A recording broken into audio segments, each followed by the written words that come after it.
The stagecoach door swung open, and Ethan Cole's world changed forever.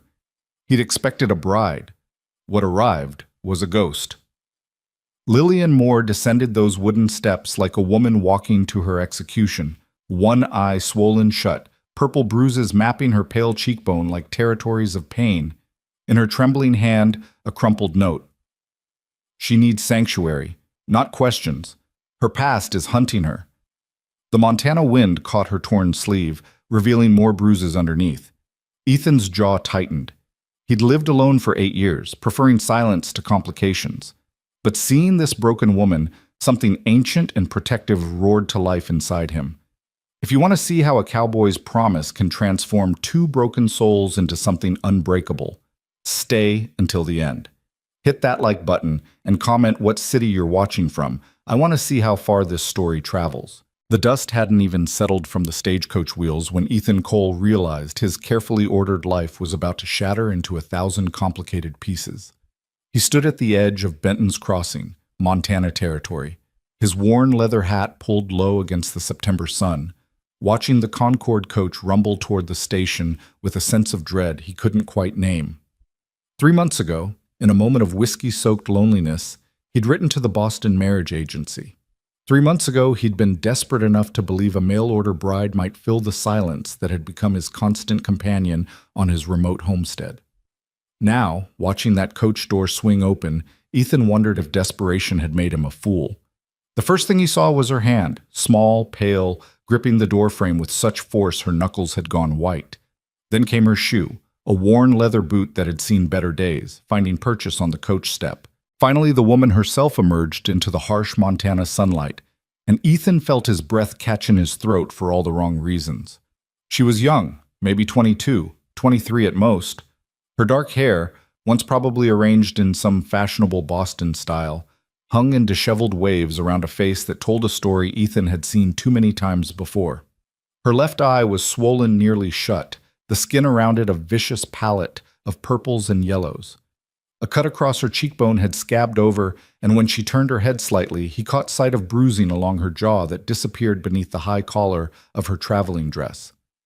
But it was her eyes, that one good eye that could still open fully, that struck him hardest. It wasn't fear he saw there, not exactly. It was something far more dangerous, the flat, hollow look of someone who'd stopped expecting kindness from the world. "Mr. Cole?" The station manager, Harold Benson, approached with an uncomfortable expression and an envelope in his hand. "This came with the young lady, from the agency. They said you'd need to read it before anything else." Ethan took the envelope, his eyes never leaving the woman who now stood beside the coach, one small carpet bag at her feet, looking like she might bolt if anyone moved too quickly. He tore open the seal and read, "Mr. Cole, Miss Lillian Moore is not the bride we intended to send. Her file was prepared in haste due to extraordinary circumstances. She has fled Boston under duress, escaping a situation that posed immediate danger to her well-being. We felt her need for sanctuary outweighed all other considerations. She has no other options. Her passage was paid by concerned parties who wish to remain anonymous. She carries no dowry, no prospects, and considerable trauma. If you cannot or will not honor the arrangement, we ask only that you ensure her safe passage to whatever destination she chooses. She is not damaged goods, Mr. Cole. She is a woman who had the courage to run when running was her only choice. We pray you are the man of honor your letters suggested. With urgent hope, Mrs. Catherine Hensworth, Boston Marriage Agency." Ethan folded the letter slowly, his mind racing through implications and obligations and something else he couldn't quite name. He'd wanted a wife, someone to share the burden of his isolated existence, perhaps eventually to build something resembling a family. He'd imagined someone practical, someone who understood the harsh realities of frontier life.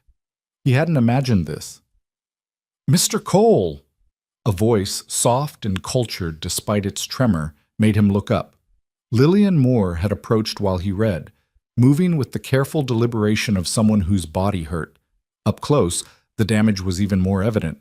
Fingerprint bruises on her wrists, a slight limp favoring her left side. The way she held herself suggested broken ribs healing poorly. I understand this is not what you expected. The agency, they arranged my passage without full disclosure. If you wish to refuse the arrangement, I will understand completely." Her voice carried the educated tones of Boston society, each word precisely articulated despite their trembling quality. She spoke like someone accustomed to holding herself together through force of will alone. "I'm not refusing anything," Ethan heard himself say, surprising himself with the firmness in his voice. "I'm Ethan Cole. I own a homestead about 8 miles north of here. It's remote, it's rough, and it's not what you're probably used to. But it's safe, and that seems like what you need most right now." Something flickered in that one good eye, surprise maybe, or disbelief that anyone would offer kindness without immediate expectation of something in return. "I can work," she said quickly. "I'm educated. I can read and write, keep accounts. I know some cooking, though perhaps not the kind suited to—" She gestured vaguely at the raw frontier town around them. "I will earn my keep, Mr. Cole. I won't be a burden." "Didn't say you would be." Ethan picked up her single carpet bag, surprised by how light it was. Everything she owned in the world, apparently, weighed less than a sack of flour. "You hungry?" Yes. The journey was long. There's a restaurant of sorts, nothing fancy. We'll get some food in you, pick up supplies, then head to the homestead before dark. Weather's turning, and I don't want to be caught on the trail after sunset."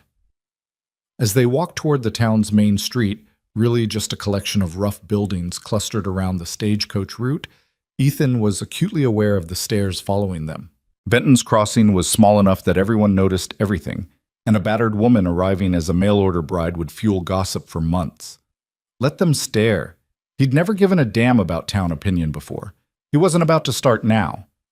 The restaurant was actually just the front room of Martha Henderson's boarding house, where she served meals to anyone willing to pay 50 cents for whatever she'd cooked that day.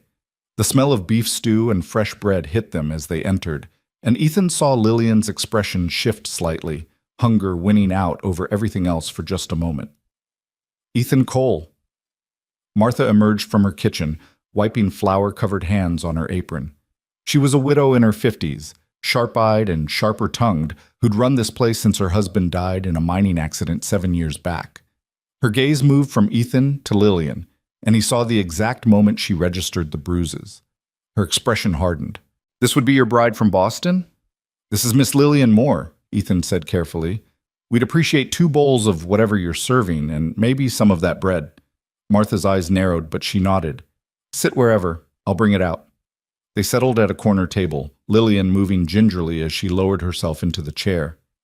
Ethan watched her trying to hide the pain, and something in his chest tightened with an anger he had no right to feel.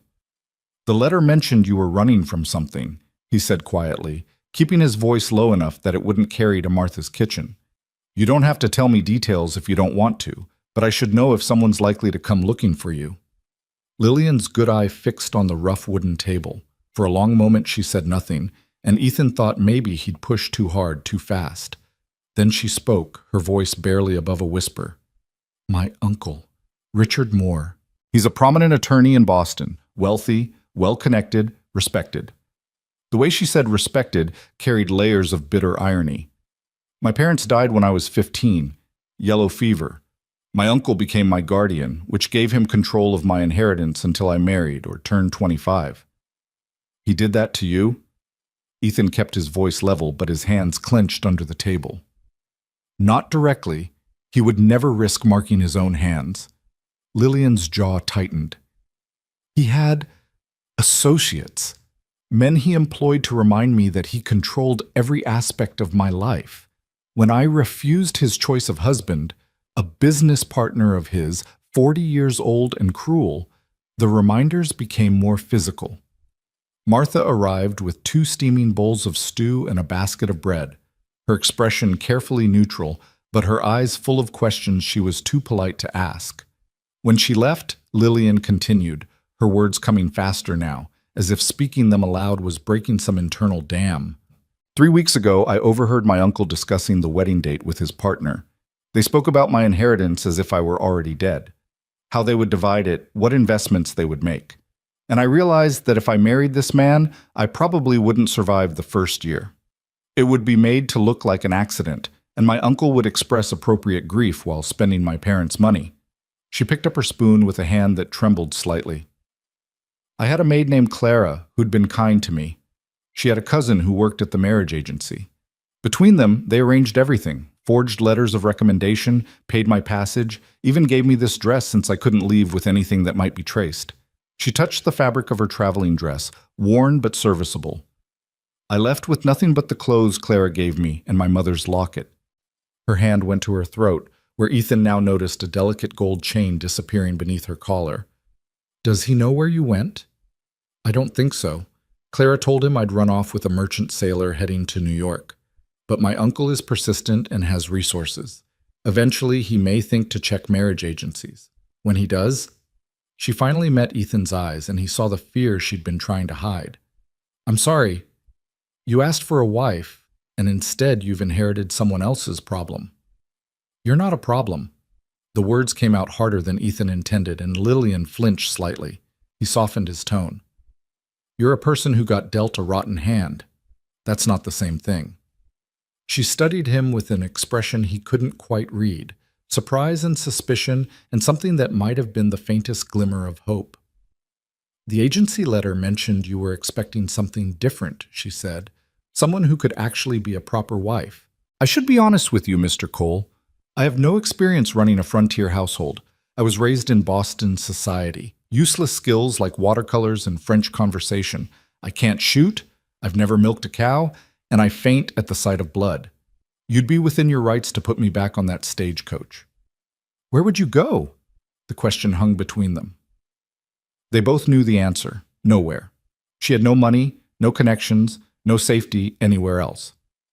"Then perhaps," Lillian said carefully, "we should discuss the terms of our arrangement. The agency contract specifies marriage within 3 months of arrival, but given the circumstances, if you prefer a different arrangement, employment as a housekeeper perhaps, or..." "Let's get one thing straight." Ethan leaned forward, his voice low and intense. "I don't know what kind of men you've dealt with in Boston, but out here a man's word means something. I wrote to that agency asking for a wife because I wanted a partner, not a servant and not a victim I could take advantage of. You want to get married in 3 months? We'll get married. You want to wait longer? We'll wait. You decide you want nothing to do with marriage at all. That's your choice to make." He sat back, aware that he'd probably said too much, revealed too much of the anger simmering beneath his controlled exterior. Anger at her uncle, at whoever had put those bruises on her face, at a world that treated women like property to be traded and used. "What I'm offering," he continued more calmly, "is time. Time to heal, time to figure out what you want, time to decide if this life out here is something you can tolerate. The homestead is 8 miles from the nearest neighbor. It's isolated, it's quiet, and it's yours if you want it.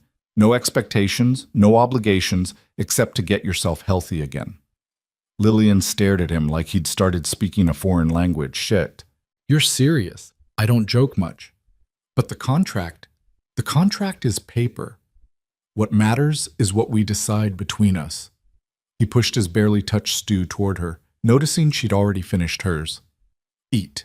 You look like you haven't had a decent meal in weeks." "I haven't." She said it simply, reaching for the second bowl without false modesty.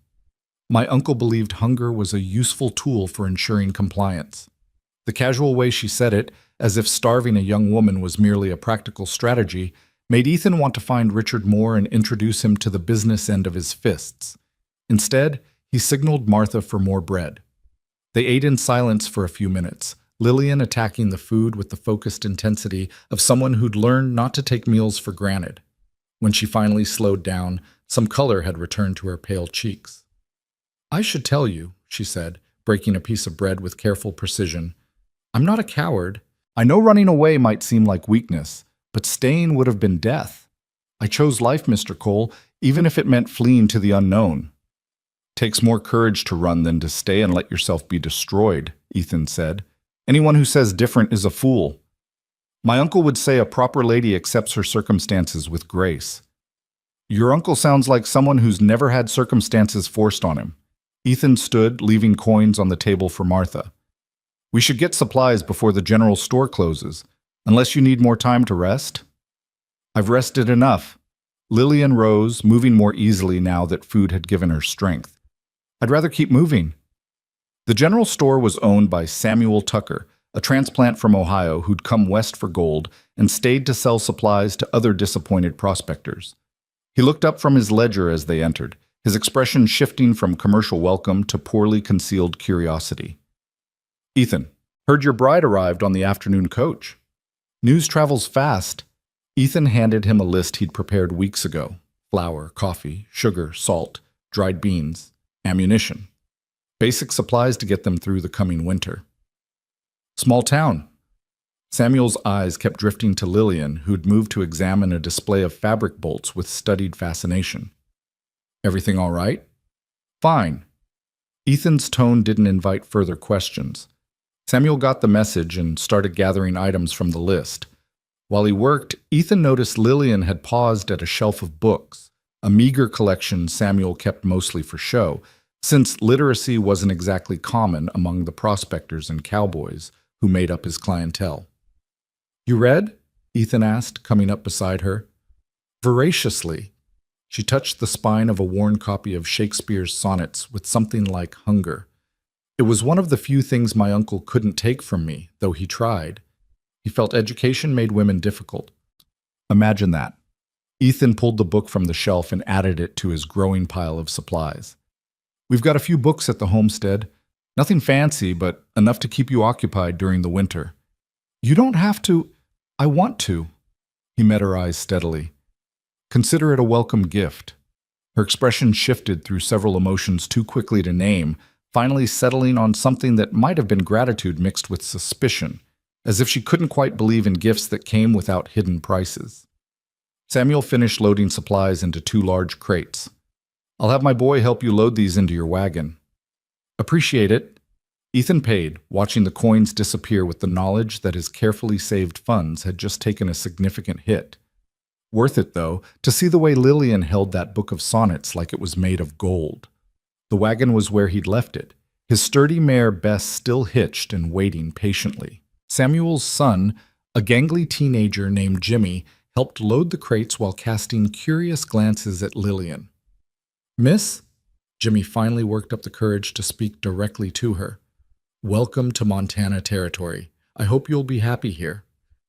Thank you. Lillian's smile was small but genuine. That's very kind. The boy practically glowed, and Ethan felt something unexpected, a flash of possessive pride that he had no right to feel. This wasn't really his wife, not yet, maybe not ever. They'd known each other for less than 2 hours, but watching her smile at that awkward boy, seeing her try to find grace despite her obvious pain and fear, Ethan realized something fundamental had shifted. He'd asked for a wife out of loneliness and practicality. What had arrived was something far more complicated and infinitely more valuable, a person who needed him to be better than he'd ever been before. We should go, he said, offering his hand to help her into the wagon. Storm's coming. Lillian looked at the sky, which had indeed begun to darken with the kind of clouds that meant serious weather. She accepted his hand, her grip surprisingly strong despite her injuries, and climbed onto the wagon seat with careful determination. Ethan settled beside her, taking up the reins. The ride's rough. About 8 miles of prairie trail. If you need to stop at any point, I'll manage. She wrapped her shawl tighter against the rising wind. I've managed worse. He believed her. They left Benton's Crossing behind, the small cluster of buildings disappearing as the wagon rolled north across open prairie. The land here was vast and unforgiving, rolling grasslands that stretched to distant mountains, interrupted only by occasional stands of cottonwood marking hidden creeks. The sky overhead seemed impossibly huge, and Ethan watched Lillian's expression as she took in the sheer scale of the territory. It's so empty, she whispered. Gets lonely, he admitted, especially in winter. Nearest neighbor is Thomas Whitmore, about 4 miles east. Good man, keeps to himself mostly. The Hendersons have a ranch 6 miles south. They're the ones with 5 kids always getting into trouble. Beyond that, it's just space. How long have you been here? 8 years. Came in 75, right after... He stopped, unsure how much to share. Right after some things ended that needed ending, figured Montana was far enough from everything else. Running from something too? She said it without judgment, just simple understanding. Something like that. He guided Bess around a rough patch of ground. Built the homestead from nothing. It's not much, but it's solid. One bedroom, main room with a fireplace, small kitchen. Built a barn 2 years ago for the animals. Got 4 horses, a milk cow, some chickens. Enough to get by. And you've been alone all this time? Preferred it that way, or thought I did. He glanced at her. Turns out solitude and loneliness aren't the same thing. Took me a while to figure that out. They rode in silence for a while. The only sounds the creak of wagon wheels and the wind moving through the grass. Dark clouds were rolling in faster now, and Ethan urged Bess to pick up the pace. Can I ask you something? Lillian's voice was quiet, almost lost in the wind. Sure. Why did you agree to this? A mail-order bride arrangement seems... She struggled for words. It seems like it would attract a certain kind of man. Men looking for cheap labor, or worse. You don't seem like that kind of man. Ethan thought about how to answer that. I was a scout during the war, saw enough violence to last a lifetime. When it ended, I wanted quiet. Came out here. Built something with my own hands, lived on my own terms. But after 8 years, the quiet started feeling more like emptiness. Thought maybe having someone to share it with would make a difference. That's not really an answer, and he huffed out something that might have been a laugh. No, I suppose it's not. Truth is, I'm 34 years old, Miss Moore. I'm rough around the edges, I'm not much for conversation, and I live in the middle of nowhere. Not exactly prime marriage material for women who have choices. Mail order arrangement seemed like the only option for someone like me. You're being too hard on yourself. Am I? He kept his eyes on the trail ahead. I'm telling you straight, life out here is harsh. Winters are brutal, summers are scorching, and sometimes days go by without seeing another soul. The work never stops. Animals need tending, fences need fixing, crops need planting and harvesting. It's not the life you were raised for. The life I was raised for was a gilded cage. Lillian's voice carried an edge of steel beneath its cultured tones. At least out here, if I'm trapped, it's by circumstances I chose rather than ones forced upon me. You consider this trapped? I don't know yet. She turned to look at him directly. Ask me again in a few months. Fair enough. The first drops of rain hit as they crested a low rise, and suddenly Ethan could see his homestead in the distance. A squat cabin with a stone chimney, the barn beside it, everything looking small and vulnerable against the vast landscape. Smoke should have been rising from the chimney if he'd banked the fire properly that morning. The sight of it, his home, solid and waiting, brought an unexpected feeling of relief. There, he said, pointing. That's it. Lillian leaned forward, studying the distant buildings. Whatever she thought of what she saw, she kept to herself. The rain started in earnest as they pulled into the yard, heavy drops that promised to turn into a serious storm. Ethan brought the wagon as close to the cabin door as possible. Go inside, he told Lillian. Get dry. I need to unhitch Bess and get her into the barn. I can help. You can barely walk. He said it without cruelty, just stating fact. Get inside, get warm. There's a fire that needs stoking. I'll be in as soon as the animals are settled. For a moment, he thought she might argue, but then she nodded and climbed down from the wagon, moving carefully across the muddy yard to the cabin door. She paused on the threshold, looking back at him with an expression he couldn't read in the dimming light, then disappeared inside. Ethan worked quickly, unhitching Bess and getting her into the barn along with the other horses. The cow, Bessie, he'd never been creative with names, was already in her stall, contentedly chewing hay. The chickens had taken themselves to roost. Everything secure, he grabbed the supply crates and made a run for the cabin through the now pouring rain. Inside, Lillian had managed to coax the banked fire back to life. She stood in front of it, still wearing her damp traveling dress, looking around the cabin's single main room with wide eyes. It wasn't much. Ethan saw it suddenly through her eyes and felt a stab of inadequacy. Rough log walls, a table he'd built himself that sat slightly uneven, 2 mismatched chairs, a trunk that held his spare clothes, a shelf with a few books and supplies. The bedroom door stood open, revealing his narrow bed with its plain blankets. Everything was clean and functional, but there was no decoration, no softness, no sign that anything but survival mattered here. It's not, he started. It's wonderful, Lillian interrupted, surprising him. She turned from the fire, her good eye bright with something that might have been relief. It's warm and dry, and it's yours.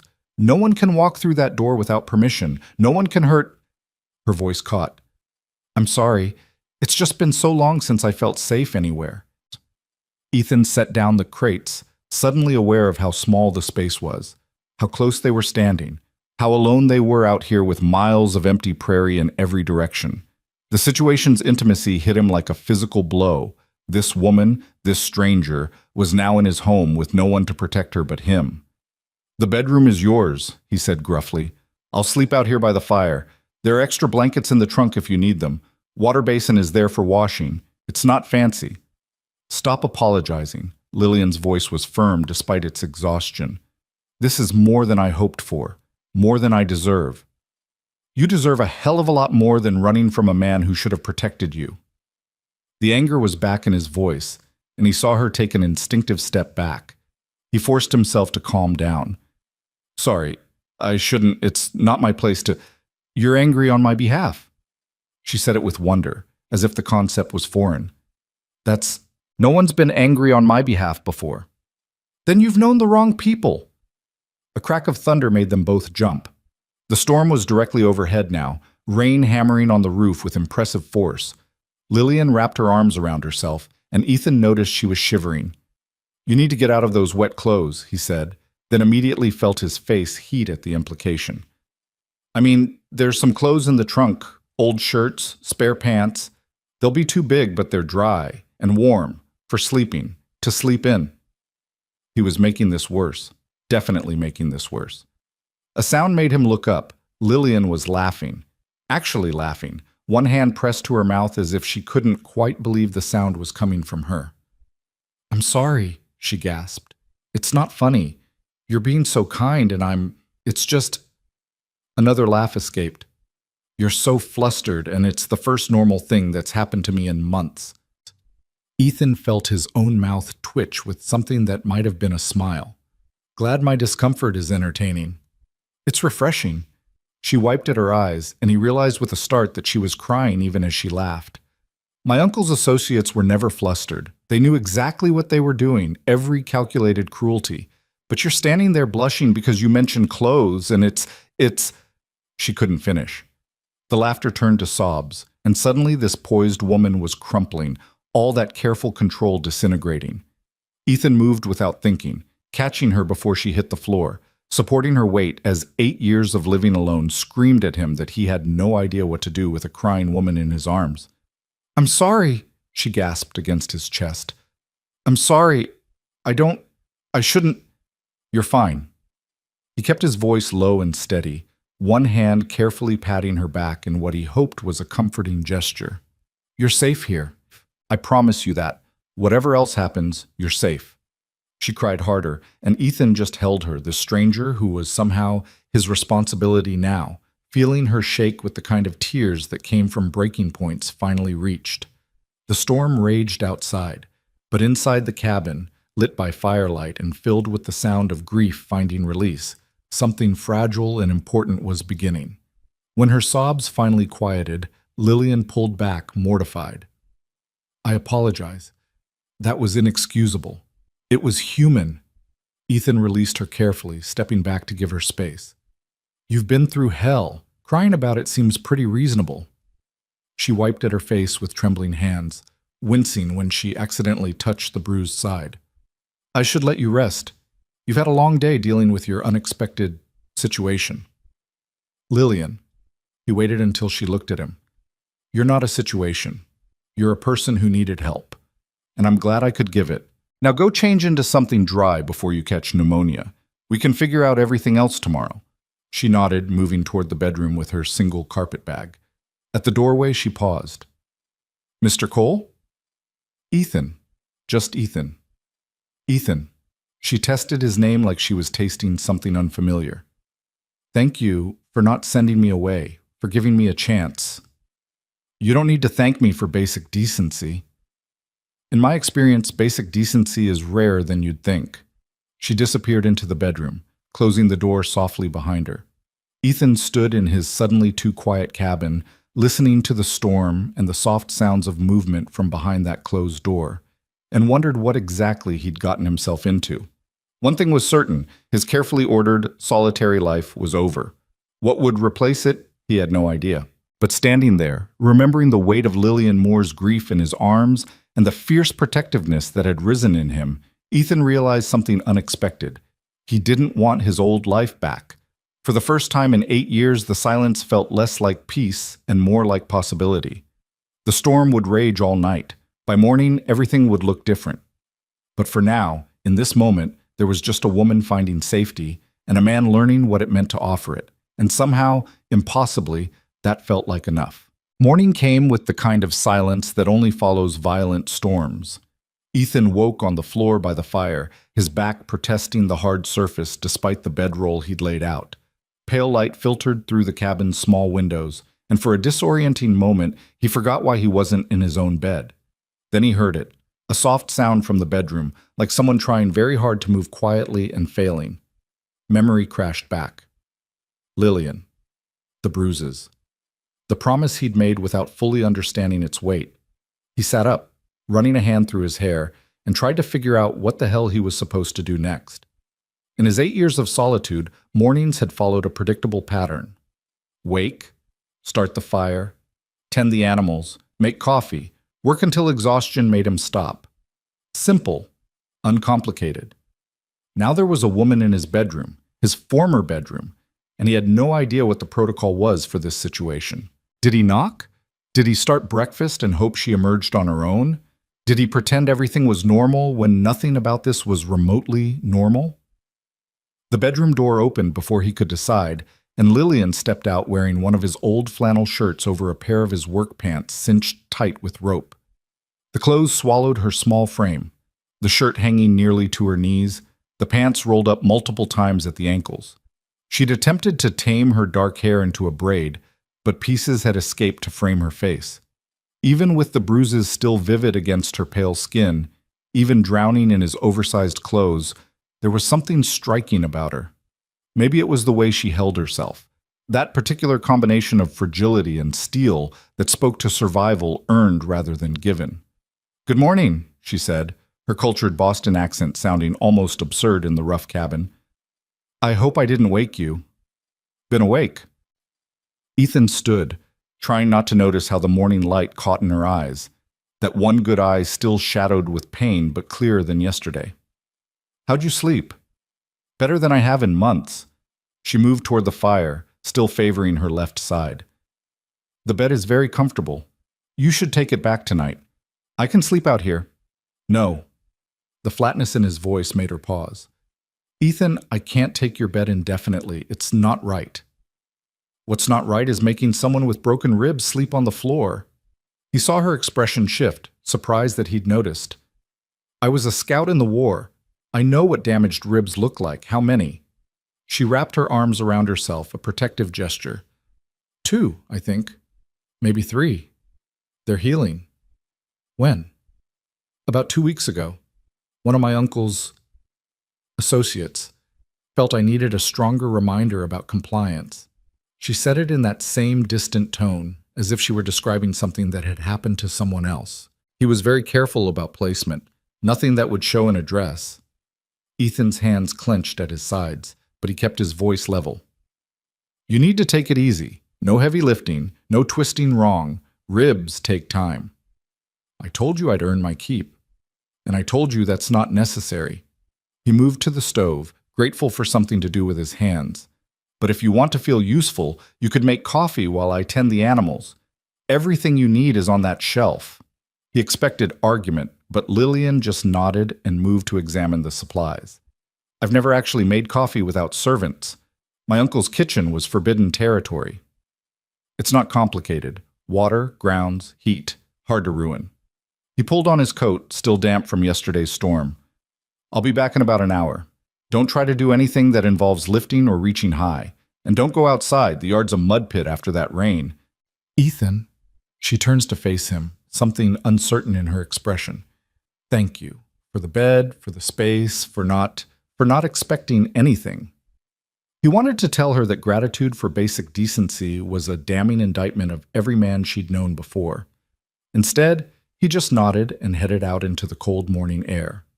The barnyard was, as predicted, a disaster of mud and standing water. Ethan slogged through it to check on the animals, finding them all comfortable despite the storm. Bess nickered a greeting as he brought fresh hay, and Bessie the cow needed milking. The chickens were cranky about the mud, but otherwise fine. As he worked, his mind kept circling back to the woman in his cabin. What was he supposed to do with her? The practical considerations were straightforward enough. She needed time to heal, food to regain strength, safety from whoever might come looking. But the emotional landscape was far more complex. They were legally bound by a contract neither had fully understood when they'd entered into it. She'd come here expecting to fulfill some obligation, and he'd been expecting, what? A companion, a wife, someone to make the silence less oppressive? He'd gotten something far more complicated.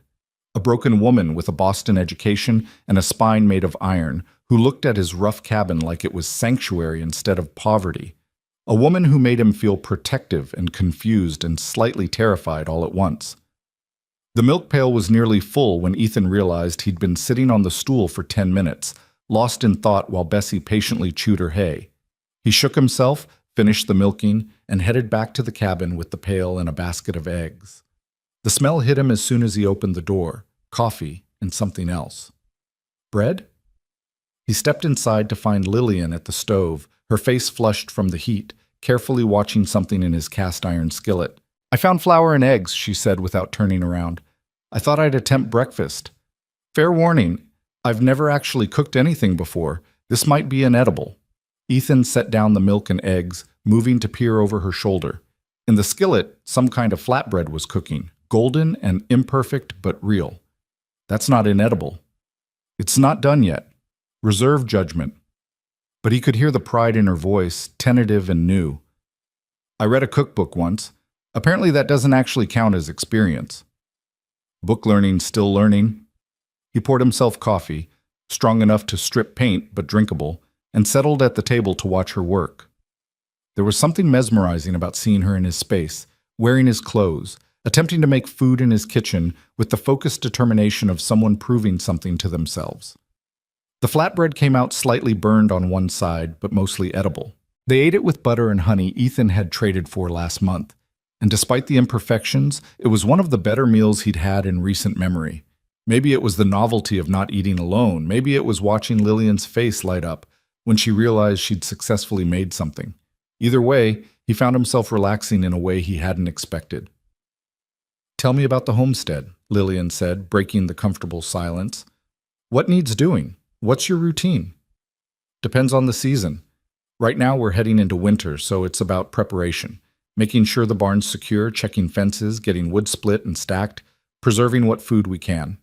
Come spring, it's planting. Vegetables mostly, some wheat. Summer's about maintaining crops and animals, fixing whatever broke over winter. Fall's harvest and preparation all over again." "It sounds like the work never stops." "It doesn't. That's frontier life." He studied her over his coffee. "I won't lie to you. Winters out here are hard. Snow can pile up 6 feet deep. Temperatures drop so low your breath freezes. Sometimes you don't see another person for weeks. It's isolating and brutal, and people go a little crazy from it. And you've survived it alone for 8 years. Surviving's different from thriving." He hadn't meant to say that, hadn't meant to reveal that particular truth. "Point is, you should know what you're getting into." Lillian was quiet for a moment, tracing patterns in the honey on her plate. "Ethan, what do you want from me? Honestly, not what you think you should want or what the contract says. What do you actually want?" The question caught him off guard. "I don't know," he admitted. "I thought I wanted a wife, someone to share this life with. But that was before you arrived, before I saw—" He gestured vaguely at her fading bruises. "You've been through hell. You need time to figure out who you are when you're not running or afraid. Pushing you into anything right now would make me no better than your uncle. So you want nothing? I want you to heal. I want you to feel safe. Beyond that?" He shrugged. "We'll figure it out as we go." She looked at him with that expression he was starting to recognize, the one that said she couldn't quite believe he was real. You're a very strange man, Ethan Cole. I'll take that as a compliment. It was meant as one. They fell into a routine over the following days, learning each other's rhythms the way strangers forced into proximity must. Ethan handled the heavy work, splitting wood, repairing fences, hunting for winter meat. Lillian took over what cooking she could manage, teaching herself through trial and error that produced more errors than successes at first.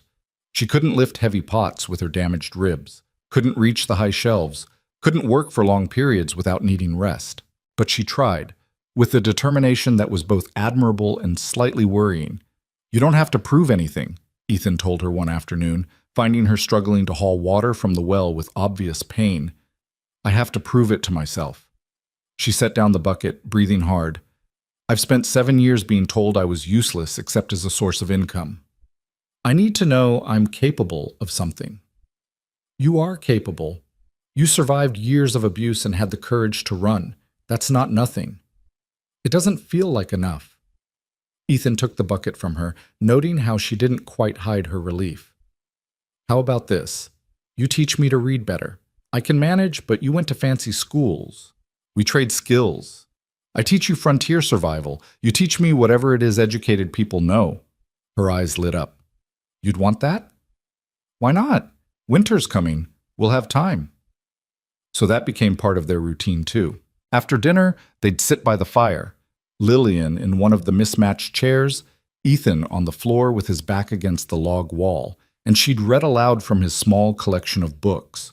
Her voice transformed the rough words into something almost musical, breathing life into stories he'd read a dozen times before.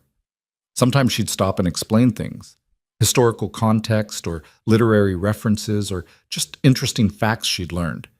Ethan found himself fascinated not just by the information, but by the way her whole face changed when she talked about something that excited her. The guarded wariness would fall away, replaced by an enthusiasm that made her look younger, less damaged. "You miss it," he said one evening, watching her explain the political context of a poem they'd been reading. "That world, education, culture." Lillian's animation faded slightly. "I miss parts of it. Museums, libraries, concerts, the way ideas were currency among certain circles. But I don't miss the cage it came in. The expectations, the performance, the way women were decorative objects designed to enhance men's status." "Your uncle part of that world?" "Very much so. He collected people the way others collect art, for show and investment value. I was supposed to be proof of his benevolence, the tragic orphan he so generously took in." Her voice went bitter. "What no one saw was what happened behind closed doors. People must have noticed something, the bruises. Could be explained away. A fall down the stairs, a riding accident. Boston society excels at looking the other way when acknowledging problems would be socially inconvenient." She set down the book. "Besides, I learned to hide it. Makeup, careful positioning, strategic clothing. By the end, I was an expert at concealment." "That's a hell of a skill to need." "Yes, it is." She met his eyes. "But it's behind me now. Or at least I'm trying to make it be behind me." Ethan wanted to promise her that it was, that her uncle would never find her, that she was safe forever, but he'd seen too much of the world to make promises he couldn't guarantee. Instead, he just nodded and let her continue reading. 2 weeks after her arrival, Ethan woke to find Lillian already up, attempting to make bread. The kitchen was a disaster, flour everywhere, something that might have been dough abandoned on the table, and Lillian herself covered in white powder, looking frustrated to the point of tears. "I can't get it right," she said before he could ask. "I've tried 3 times, and it won't cooperate." Ethan surveyed the damage, biting back a smile. "Bread's tricky, takes practice." "I don't have practice. I don't have any useful skills at all." She sank into a chair, defeat written across her features. "I can discuss philosophy and play mediocre piano and identify 7 different types of roses, but I can't make bread. What kind of frontier wife can't make bread?" "The kind who's been here 2 weeks. He moved to the table examining her abandoned dough. "This isn't bad, actually. Just needs more kneading and time to rise. Here, let me show you." He expected resistance, but Lillian just moved aside, watching intently as he demonstrated the technique his mother had taught him a lifetime ago.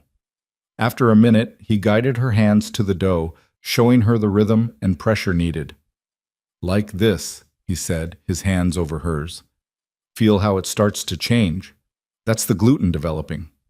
He was acutely aware of how close they were standing, how small her hands felt under his, how she smelled faintly of flour and honey and something else uniquely her.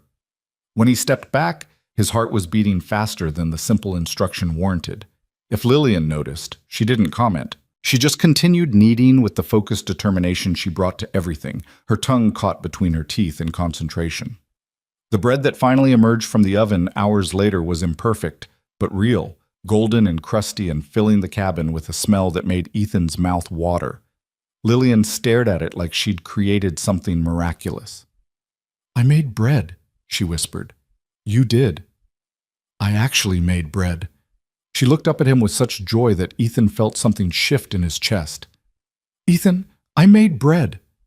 Her laughter was bright and genuine, and before he fully processed what he was doing, Ethan found himself laughing too. They stood in his flour-covered kitchen, laughing over a single loaf of bread like it was the finest thing either had ever seen. And maybe, in its way, it was. The first snow came 3 weeks after Lillian's arrival, overnight and heavy. Ethan woke to an unnaturally bright cabin and knew before he looked outside what he'd find. When he opened the door, the world had transformed into a pristine white landscape that buried everything under at least 8 inches of powder. Lillian emerged from the bedroom, wrapped in a blanket, and gasped at the sight. "It's beautiful." "It's work," Ethan corrected, but even he had to admit there was something striking about fresh snow and morning light. "Need to clear a path to the barn, make sure the animals are okay, check the roof." "Can I help?" "You can watch from inside where it's warm." But Lillian, predictably, ignored him. She bundled herself in every piece of spare clothing she could find, creating a ridiculous layered outfit that made her look like a child playing dress-up, and insisted on following him out. The snow came up to her knees, making each step a struggle. Ethan watched her determinedly wade through it, refusing to admit defeat even when she was clearly exhausted. He wanted to tell her to go inside, to rest, to stop pushing herself so hard. Instead, he found himself showing her how to scatter feed for the chickens, how to break ice on the water trough, how to check for drafts in the barn walls. She was terrible at all of it, naturally, but she tried, and that seemed to matter more to her than success. "Why do you do this?" Ethan finally asked, watching her struggle with a task that should have been simple. "Push yourself this hard?" Lillian paused, breathing heavily from exertion. "Because for 7 years I was told I was useless, ornamental at best. I need to prove to myself more than anyone that I'm more than what he made me believe I was." "You're already more than that." "How do you know?" She turned to face him, her cheeks flushed from cold and effort. "You've known me less than a month. For all you know, my uncle was right about me." "Your uncle," Ethan said carefully, "was a man who hurt someone weaker than himself and called it discipline. His opinion on anything is worth less than nothing." She stared at him, something complicated moving behind her eyes. Then, without warning, she moved forward and hugged him, quick and awkward, her arms barely able to reach around his heavy coat, gone before he could react. "Thank you," she whispered, then turned and hurried back toward the cabin, leaving Ethan standing in the snow, wondering what exactly had just happened. December arrived with brutal cold and shorter days. The isolation Ethan had warned about became real. They were truly alone now, cut off by snow and distance from the rest of humanity. He watched Lillian carefully for signs of cabin fever, the restless madness that came from too much time in too small a space. Instead, she seemed to thrive. She'd taken over the cooking completely now, producing meals that were increasingly edible and occasionally good. She'd organized his chaotic collection of supplies into something resembling order. She'd even started mending his clothes, teaching herself to sew with the same determined focus she brought to everything. And she read. Every evening, without fail, she'd read aloud while Ethan worked on whatever needed fixing. Her voice had become the soundtrack to his evenings, something he realized he'd been missing without knowing it all these isolated years. "I've been thinking," she said one night, setting down her book, "about the marriage contract." Ethan's hand stilled on the leather harness he was repairing. "Yeah?" "It expires in 2 months. February 15th, to be exact. She wasn't looking at him, her eyes fixed on the fire. I want you to know that I don't expect you to honor it. You've done more than enough by giving me shelter and safety. If you want to dissolve the arrangement when the time comes, I'll understand completely. Where would you go? I don't know. Maybe one of the towns. I could find work as a teacher or governess. I'm educated, I can... You hate the idea. It wasn't a question. He could hear it in her voice, the way she was trying to convince herself of something she didn't believe. I hate the idea of trapping you in something you didn't choose. Not really. You asked for a wife, and you got a charity case. Ethan set down the harness, giving her his full attention. You want to know what I think? I'm not sure. I think, he said slowly, that you're the bravest person I've ever met. I think you've survived things that would have broken most people. I think you make this cabin feel less empty and these long nights less lonely. And I think that if you wanted to stay, not because of some contract, but because you chose to, I'd be glad of it. Lillian's good eye had gone suspiciously bright. You don't know me well enough to make that judgment, don't I? I've watched you teach yourself to cook and clean and manage a frontier household with no training. I've seen you push through pain to prove something to yourself. I've listened to you read every night and watched your face light up when you talk about ideas. He paused. I know you're terrified of storms but won't admit it. I know you have nightmares that make you cry out sometimes.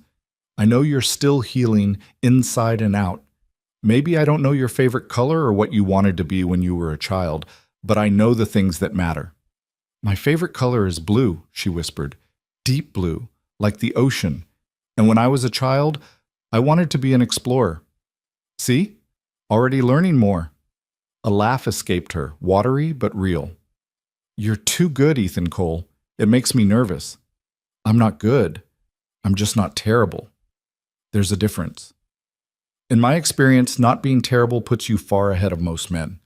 The bitterness in her voice reminded Ethan that her wounds went deeper than physical bruises.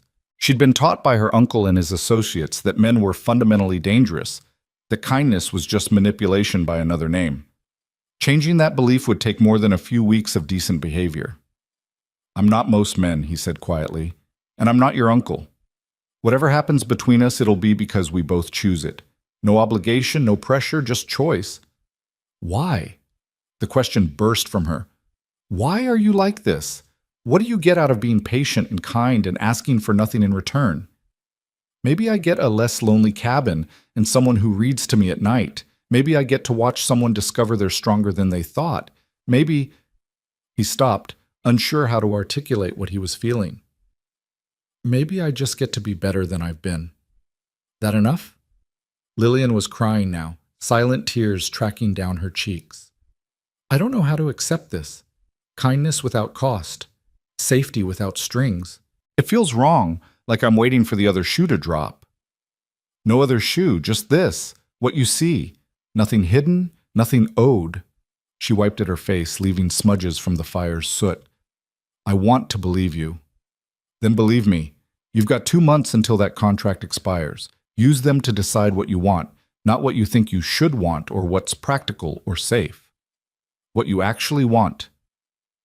And if I don't know, then we figure it out together. The conversation shifted something between them.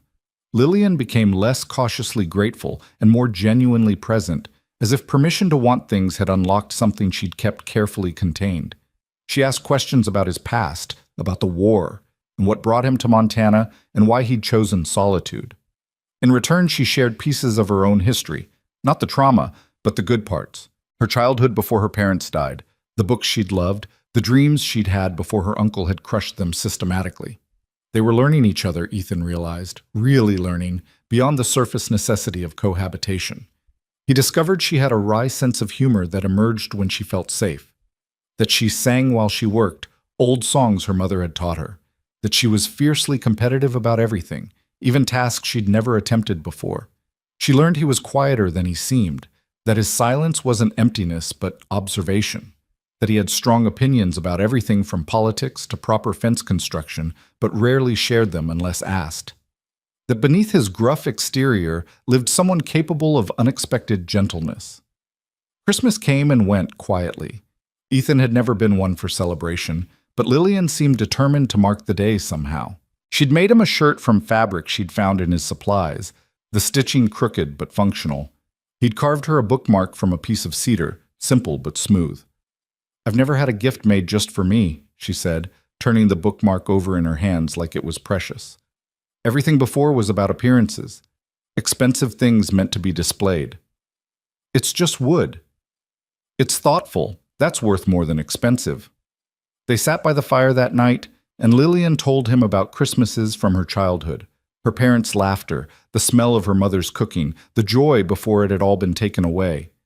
Ethan listened and understood that she was giving him something valuable, memories of happiness before trauma, proof that she'd once known love. In return, he told her about his sister, dead now 5 years from pneumonia, about how she'd been the one who taught him to read, who'd insisted he could be more than their father's violence had suggested, about how her death had been part of what drove him west, seeking distance from grief.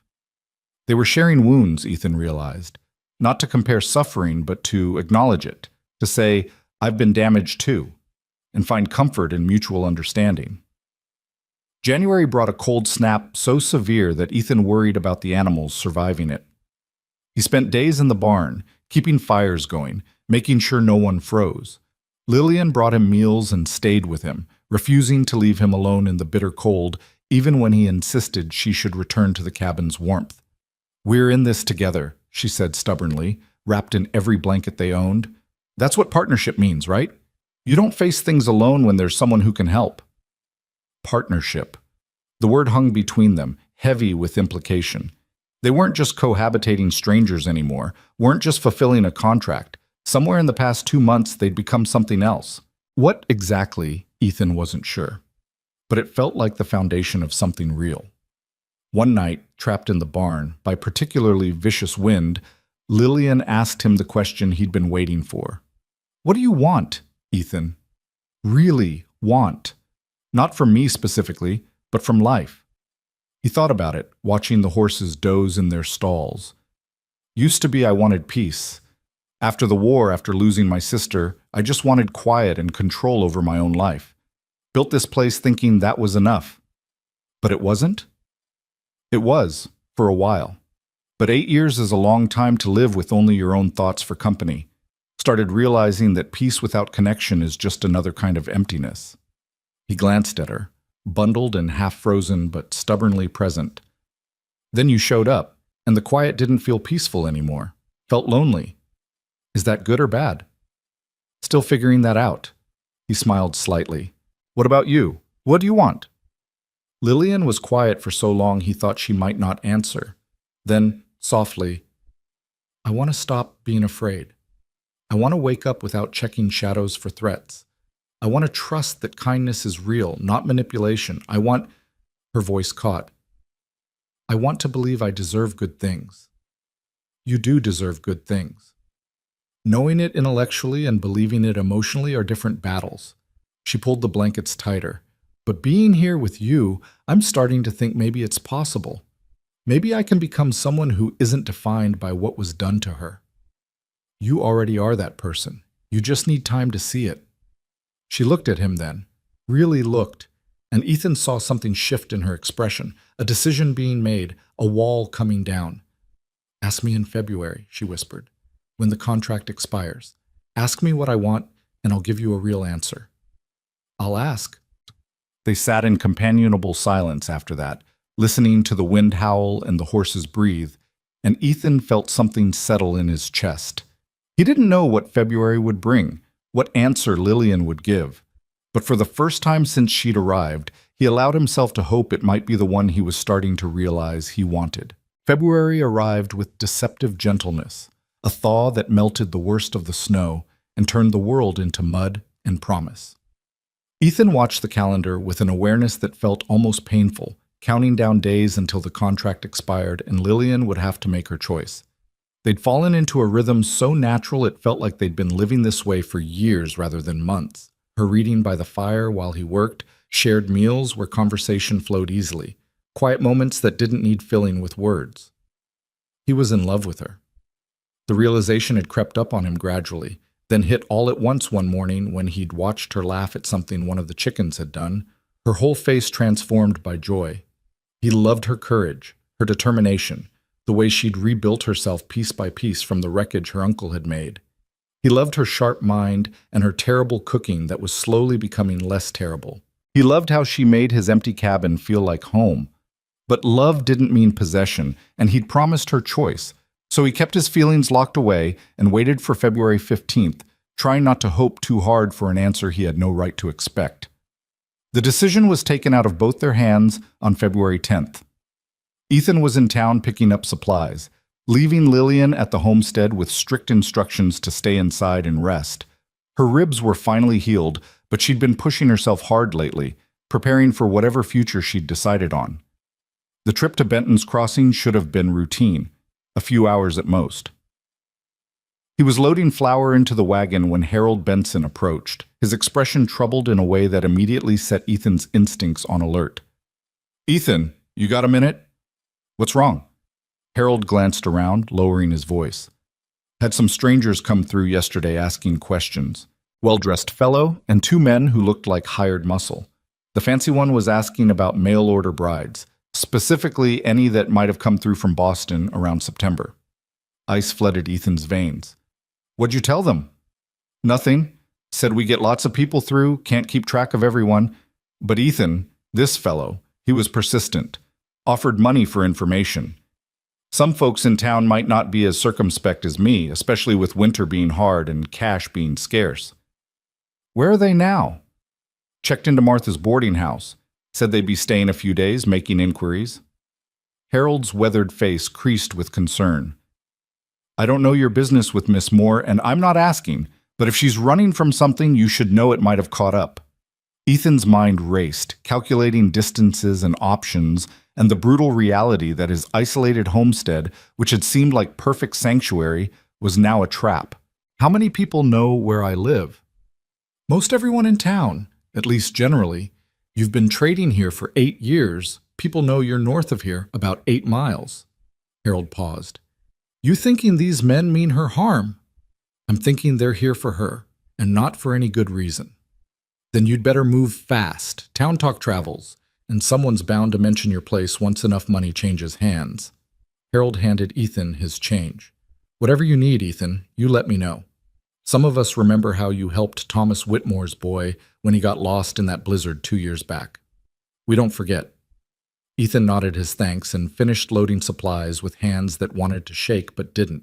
His mind was already miles ahead, planning.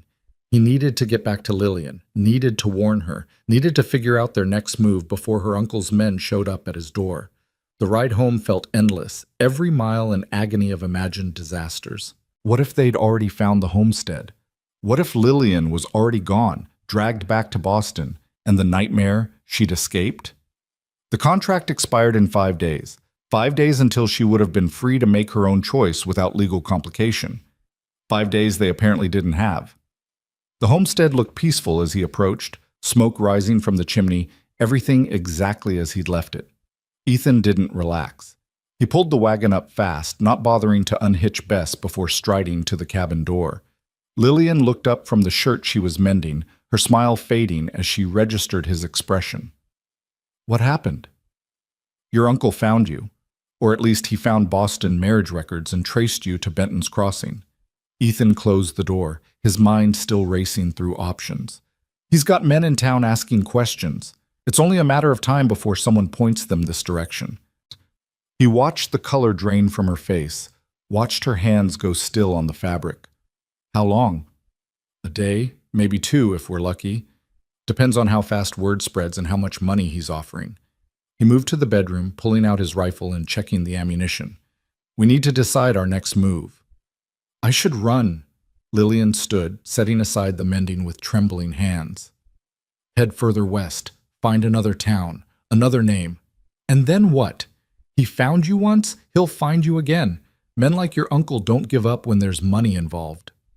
Ethan returned to the main room, rifle in hand. "Besides, you're done running." "I don't have a choice." "You always have a choice." He set the rifle down, moving to face her directly. Here's what I'm thinking. The contract says we can marry any time in the first 6 months. We're still within that window.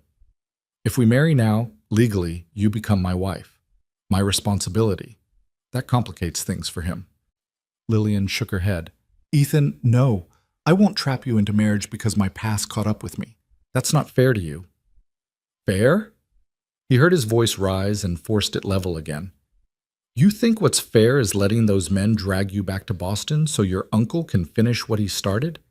You think it's fair that you finally found safety and now it's being ripped away? It's not your fight. The hell it isn't. The words came out harder than he'd intended, but he didn't soften them. You've been living under my roof for 5 months. You've become... He stopped, struggling with words that felt too big and too honest. You matter, Lillian, to me. And I'm not letting anyone take you. She stared at him, something complicated moving behind her eyes. You're talking about marriage, real marriage, legal and binding. That's not something you can take back once it's done. I know what I'm talking about. But the contract expires in 5 days. You were going to ask me what I wanted, remember? Let me choose freely? Her voice cracked slightly. This isn't choosing. This is desperation and fear and reacting to a threat. That's not how I want to make this decision. Ethan understood what she was saying. She'd spent 7 years having choices stripped away, and now he was doing the same thing, just with better intentions. The realization sat heavy in his chest. You're right, he said quietly. I'm sorry, I'm just... He ran a hand through his hair. I'm trying to protect you, and I'm doing it wrong. You're doing it exactly right, which is why this is so hard. Lillian moved closer, her expression torn between fear and something else. Ethan, if we marry now, out of necessity, I'll never know if it's what you really wanted. And you'll never know if I would have chosen you anyway. I already know... He stopped himself. Now wasn't the time for confessions, not when they were both scared and making decisions that could shape the rest of their lives. What? She searched his face. What do you already know? Before he could answer, they heard it, the distant sound of horses approaching. Multiple horses, moving at a deliberate pace. Ethan moved to the window, peering out through the gap in the curtain. 3 men. The one in front sat his horse like someone unused to riding, his expensive coat and polished boots marking him as city-bred despite his attempt at frontier dress. Behind him rode 2 larger men, their bearing suggesting exactly the kind of hired violence Harold had described. Is that him? Ethan asked, though he already knew the answer from the way Lillian had gone rigid beside him. That's him. Her voice was barely a whisper. Richard Moore, my uncle. The men pulled up in the yard, and Ethan watched Richard Moore survey the homestead with an expression of barely concealed disdain. He was in his late 40s, well-groomed, with the kind of face that probably looked trustworthy in a Boston courtroom. Ethan hated him on sight. Stay behind me, Ethan told Lillian, moving toward the door with his rifle. And no matter what happens, remember, you don't owe him anything. Not explanations, not compliance, not fear. She nodded, her face pale but set with determination. Ethan stepped out onto the porch, rifle held casually but obviously. Help you gentlemen with something? Richard Moore dismounted with the careful movements of someone unfamiliar with horses, his expensive boots squelching in the mud. Mr. Cole, I presume. Richard Moore, attorney at law from Boston. I believe you have something that belongs to me.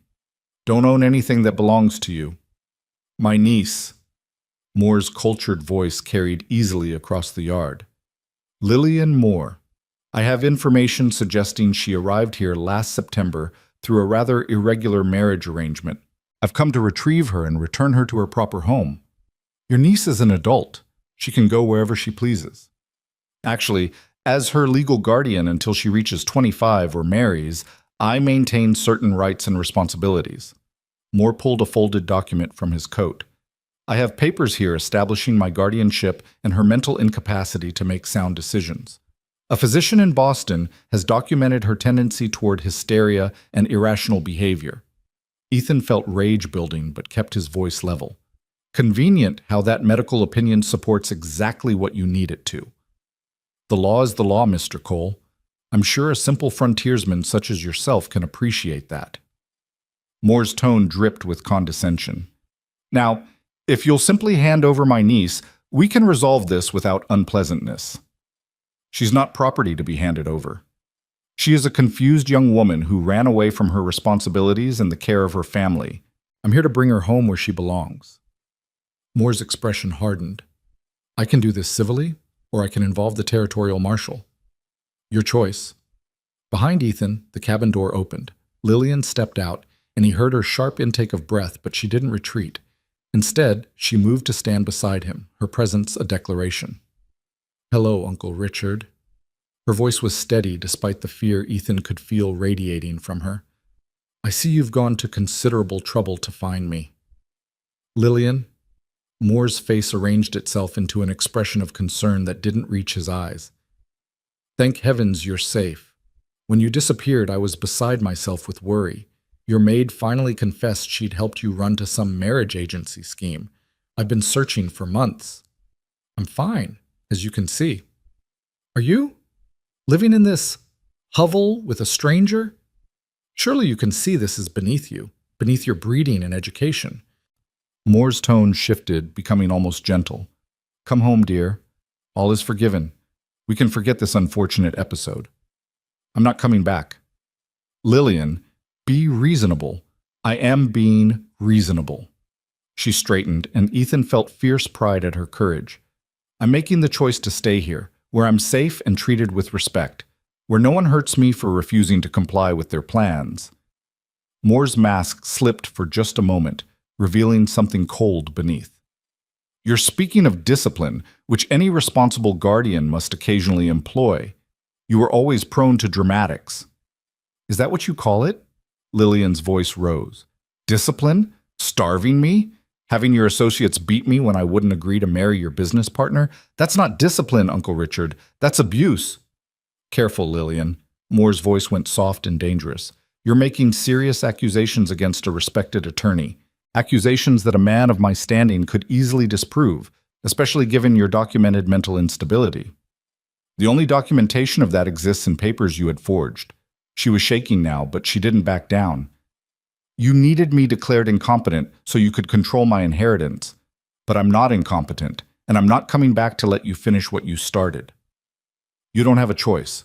Moore pulled another document from his coat. This is a writ of guardianship signed by a judge in Boston. It gives me legal authority to retrieve you by whatever means necessary. Now, you can come peacefully, or these gentlemen, he gestured to his hired men, can assist you.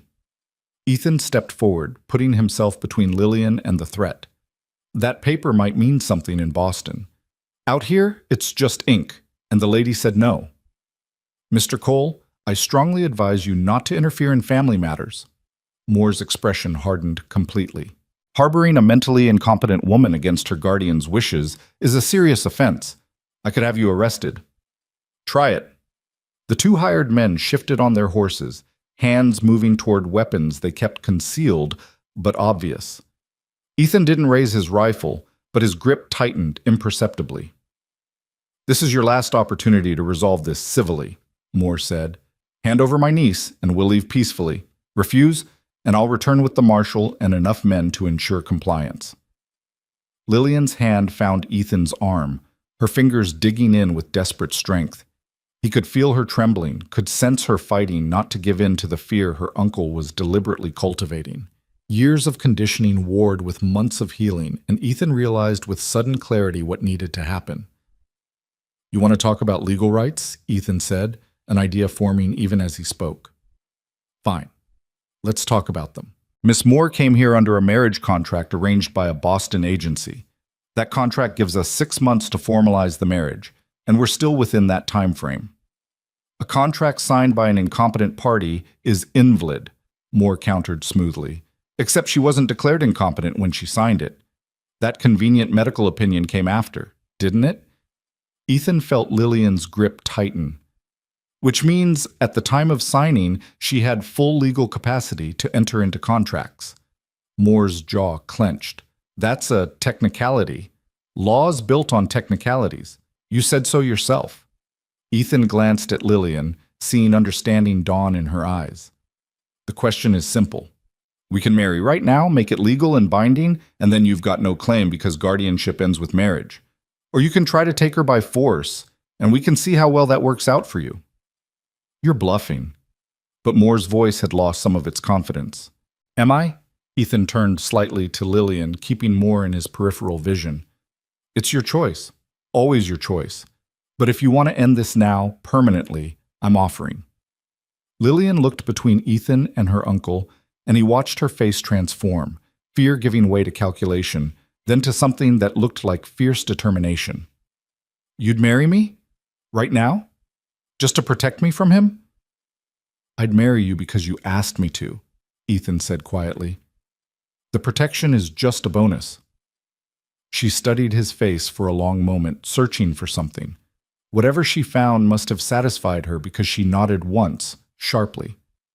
Then let's do it. Now. Lillian, you're being irrational. Moore started forward, but Ethan's rifle came up in a smooth motion that stopped him cold. The lady's made her choice. Respect it. This is ridiculous. You can't just marry on a whim out here in the wilderness. There are procedures, licenses, witnesses. Actually, a new voice called out, all you need in Montana Territory is a willing couple and someone authorized to perform the ceremony. They all turned to see Thomas Whitmore riding up on his chestnut gelding, his weathered face split with a grin that didn't quite hide the concern in his eyes. Behind him rode Harold Benson and two other men from town, all armed and looking decidedly unfriendly toward the Boston strangers. Thomas, Ethan said, relief flooding through him, what are you doing here? Harold sent his boy riding like hell to my place, said there might be trouble at your homestead, figured you could use some friendly witnesses. Thomas dismounted, moving to stand with Ethan. And as it happens, I'm authorized to perform marriages, being a territorial justice of the peace, beneficial for 3 years now. Moore's face had gone mottled with anger. This is absurd. You can't possibly, can and will, if the parties are willing. Thomas looked at Lillian. Miss Moore, I presume, are you entering this marriage of your own free will, without coercion or force? I am, Lillian said clearly, her voice carrying across the yard. And you, Ethan? Same question. My own free will, Ethan confirmed. Then let's make this official before our Boston friend here has an apoplexy. Thomas pulled a small Bible from his saddlebag. Ethan hadn't known he carried one, and moved to stand between them. Normally I'd do this in town with more ceremony, but I'd say circumstances warrant some flexibility. Moore was sputtering protests, but Harold and the other men had positioned themselves in a way that made it clear they weren't going anywhere. The hired muscle looked uncertain, outnumbered now, and probably calculating whether their pay was worth getting shot over. Ethan Cole, Thomas began, his voice taking on a formal tone. Do you take this woman, Lillian Moore, to be your lawfully wedded wife, to have and to hold from this day forward, in sickness and in health, for better or worse, until death do you part? Ethan looked at Lillian, really looked, seeing past the fear and the desperate circumstances to the woman who'd transformed his empty cabin into a home, who'd taught herself to survive in a world completely foreign to her, who'd fought her way back from trauma with nothing but stubborn courage. This wasn't how he'd imagined proposing, wasn't the romantic moment either of them deserved. But looking into her eyes, he found he didn't care about circumstances. Only choice. I do, he said, meaning it completely. Lillian Moore, Thomas continued, do you take this man, Ethan Cole, to be your lawfully wedded husband, to have and to hold from this day forward, in sickness and in health, for better or worse, until death do you part?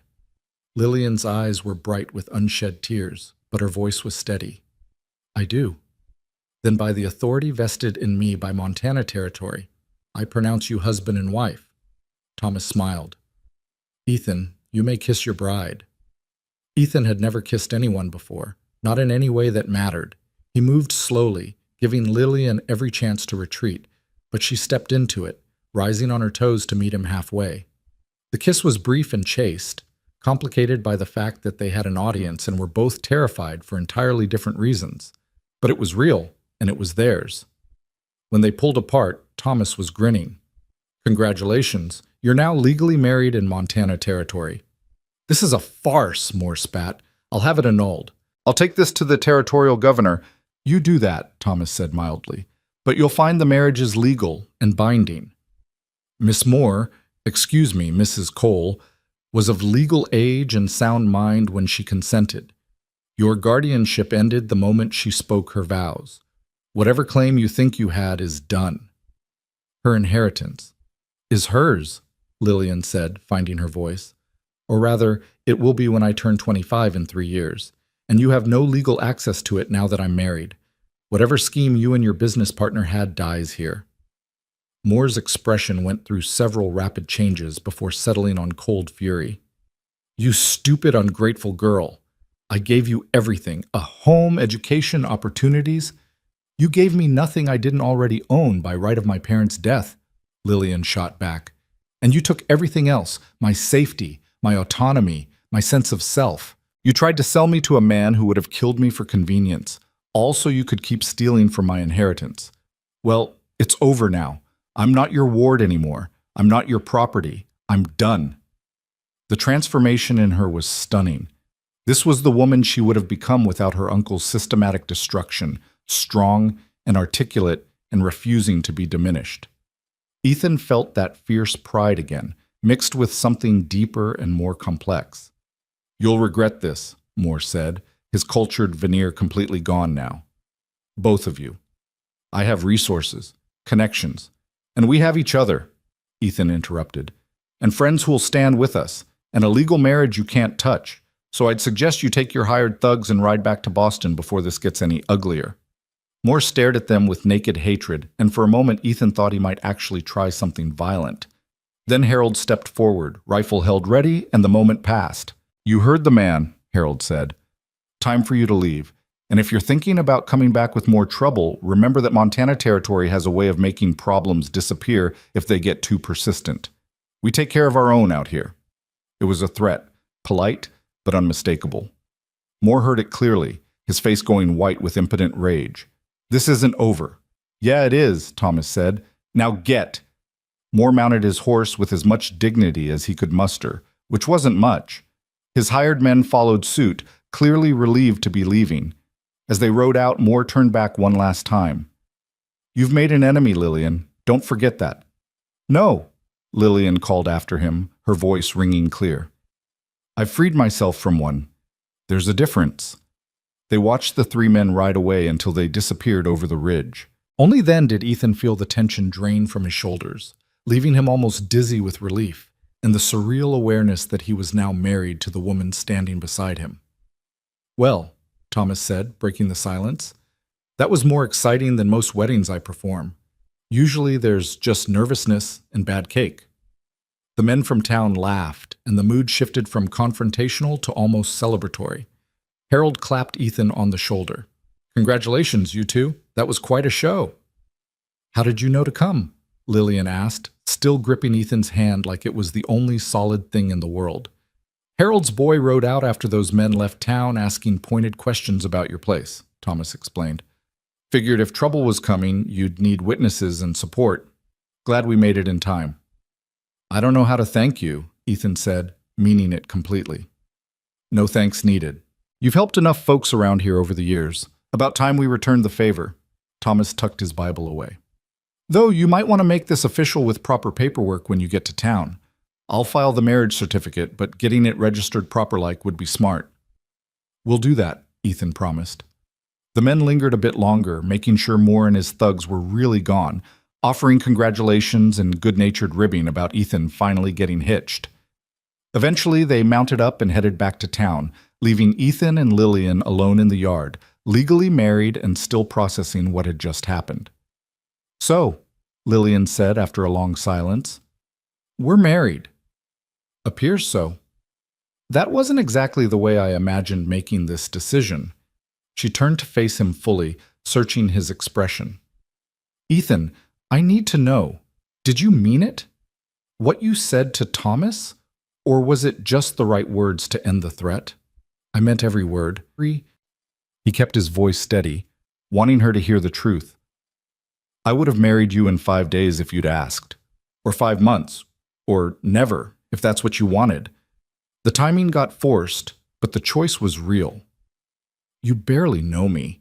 I know you well enough to know I want to spend the rest of my life learning more. The words came easier than he'd expected. I know you make me better. I know you're brave and stubborn and funny and so damn determined to prove you're not broken when anyone with eyes can see you're one of the strongest people I've ever met. Tears spilled down her cheeks. I wanted to choose you freely, without fear or desperation making the decision. You did choose me. You could have gone with him, could have decided the risk was too great or the timing was wrong. But you stood here and said, I do. And that was choice, Lillian, real choice. What if I made it for the wrong reasons? Then we figure it out together. That's what marriage means, right? Facing whatever comes together. He reached up to wipe away her tears with his thumb. I'm not going to lie and say this is ideal. We should have had more time, more certainty, more romance probably. But we've got what we've got, and I'm choosing to believe that's enough. She laughed through her tears. You're an optimist. I didn't know that about you. I'm practical. There's a difference. He pulled her into his arms, and she came willingly, pressing her face against his chest. We're married now, for better or worse, so let's make it better. They stood there in the muddy yard, holding each other while the February sun climbed higher, and Ethan felt something settle in his chest that he hadn't even known was unsettled. This wasn't the ending he'd planned, wasn't the story he'd expected to live. But holding Lillian, feeling her heart beat against his, he realized it was the one he wanted. Her past had finally caught up with her, and they'd faced it down together. Now they had a future to figure out, complicated and uncertain, and theirs. It was more than enough. The first night as husband and wife was awkward in ways neither of them had anticipated. They stood in the cabin after the others had left, the reality of their new legal status settling around them like snow. Quiet, pervasive, changing the landscape of everything they thought they understood. I should probably sleep out here, Ethan said, gesturing to his usual spot by the fire. Nothing needs to change just because we said some words.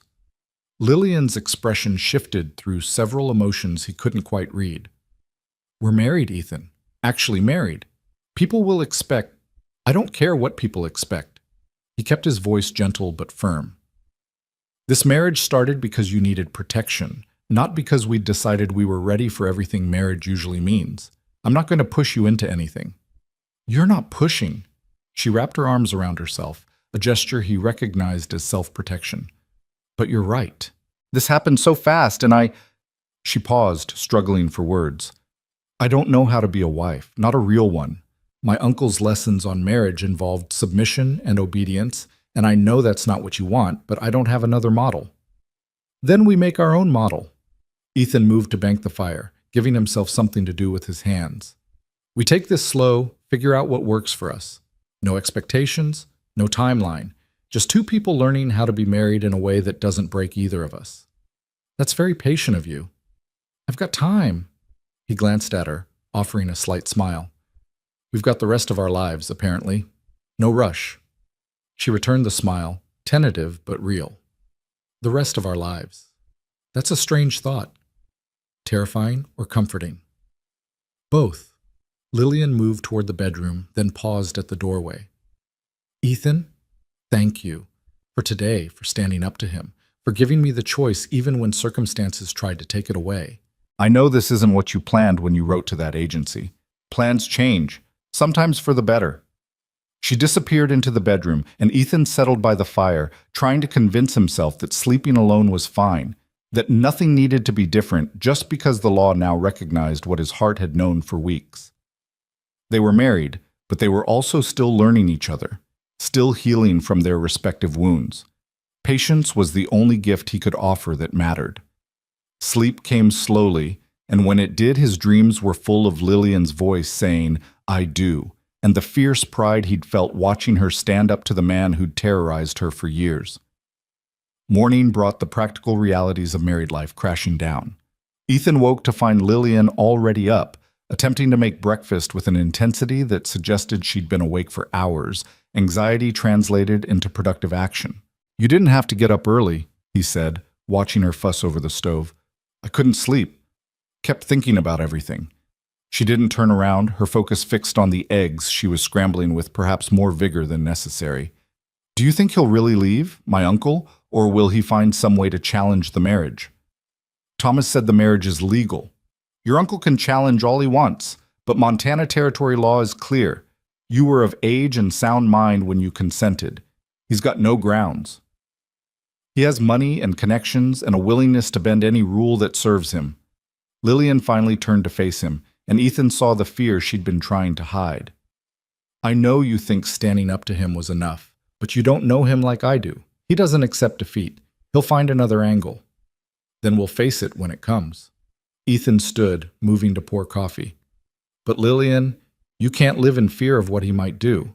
That's letting him control you even when he's miles away. Easy to say when you haven't spent 7 years learning exactly how far his reach extends. She served the eggs, slightly overdone but edible, with hands that trembled just enough to notice. I'm sorry. I don't mean to be difficult. I'm just scared. That's normal. Hell, I'm a little scared too. He took a bite of eggs, chewing thoughtfully. Getting married in your front yard while facing down a man who wants to drag your wife back to Boston wasn't exactly in my plans for the week. The tension in her shoulders eased slightly. Your wife. That's going to take getting used to. For both of us. They ate in silence for a few minutes, the weight of their new reality settling around them. Finally, Lillian spoke again, her voice quiet but determined. I want to go to town. Make the marriage official with proper paperwork like Thomas suggested. And I want to do it publicly, where people can see that I'm choosing this freely.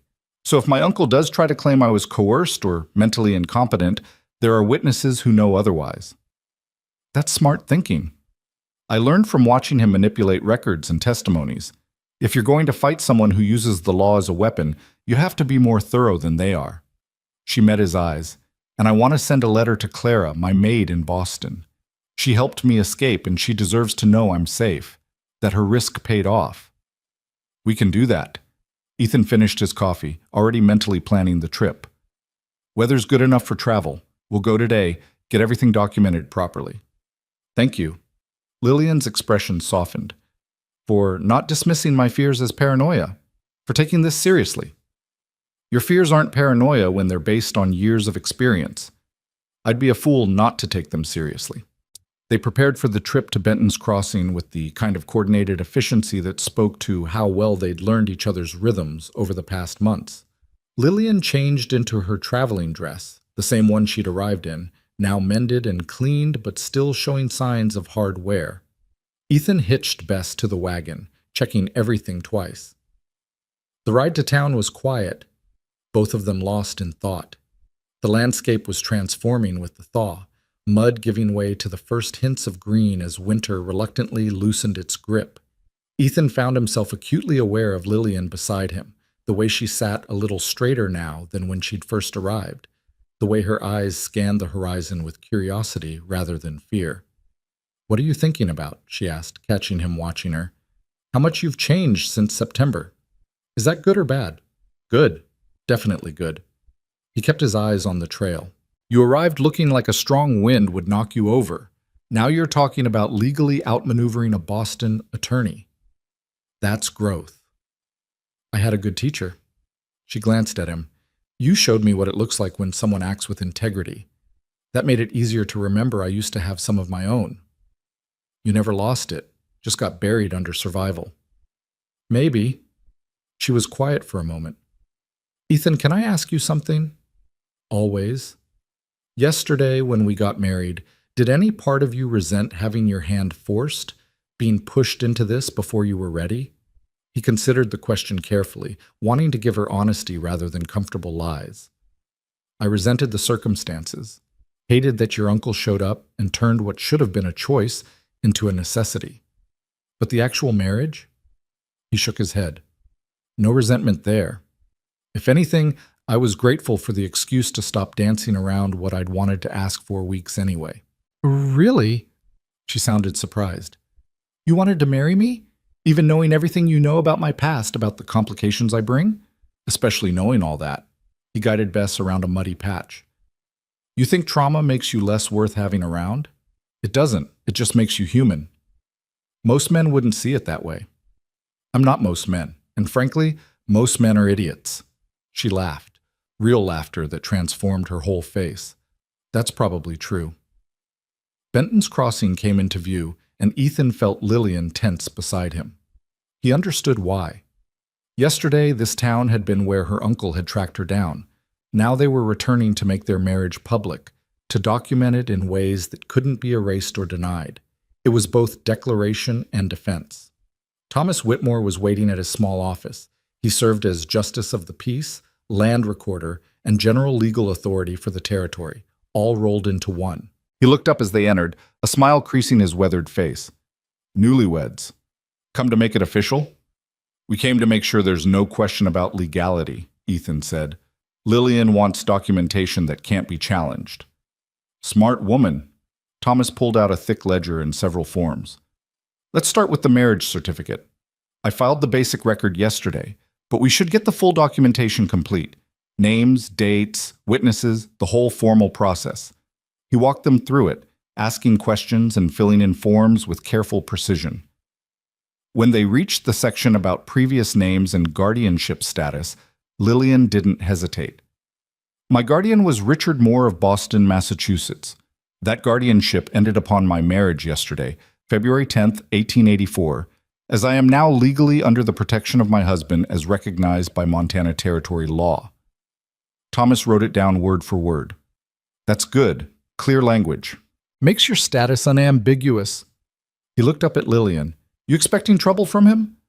I'm expecting him to try everything he can think of to invalidate this marriage. She straightened in her chair. So I want everything documented thoroughly enough that no lawyer in Boston can find a loophole.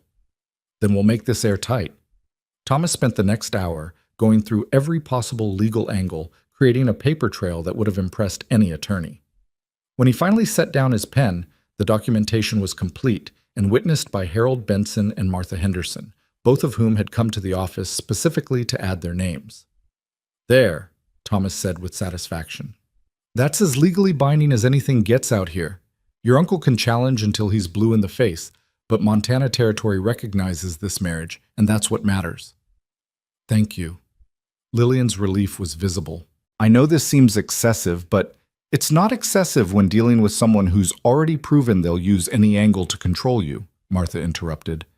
The boarding house owner had been quiet until now, but her expression was fierce. I've seen men like your uncle before. They think money and position put them above common decency. Good on you for standing up to him. I had help. Lillian glanced at Ethan, something soft in her expression. Still took courage. Martha stood, smoothing her apron. Now, as your wedding was somewhat rushed and lacking in proper celebration, I'm hosting a dinner tonight at the boarding house. Nothing fancy, just the folks who were here yesterday plus anyone else who wants to welcome you properly to our community. You don't have to do that, Lillian started. I want to. We take care of our own here, and you're one of ours now. Martha's tone brooked no argument. 6 o'clock, don't be late. She swept out before either of them could protest further. Thomas grinned. Martha's determined when she sets her mind to something. You'd best just accept the hospitality. Seems we don't have much choice, Ethan said, but he was smiling. They spent the rest of the afternoon in town, and Ethan watched as Lillian slowly transformed from the wary woman who'd arrived to someone more relaxed and open.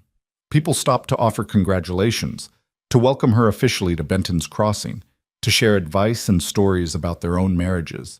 She handled it with grace that spoke to her Boston upbringing, but there was genuine warmth beneath the polish now.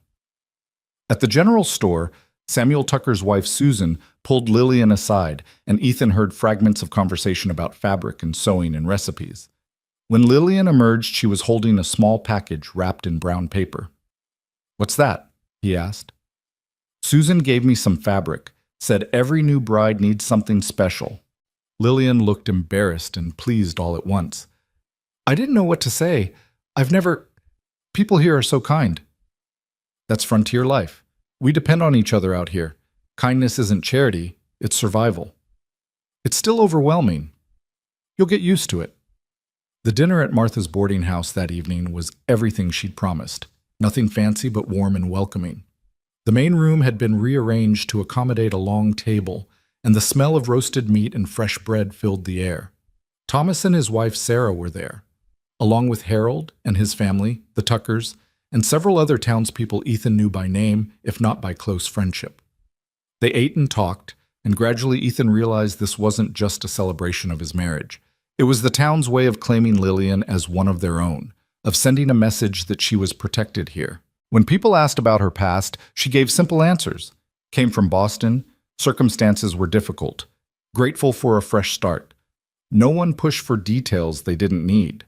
After dinner, Sarah Whitmore pulled Lillian into conversation with several other women, and Ethan watched her relax further into genuine laughter at something Susan Tucker said. She looked happy. More than that, she looked free. "She's good for you," Thomas said, appearing at Ethan's elbow with 2 glasses of whiskey. "I've known you 8 years, and I've never seen you smile as much as you did today. Didn't know I was that grim." "Not grim, just alone. There's a difference." Thomas handed him a glass. "To marriage and all its complications." "I'll drink to that."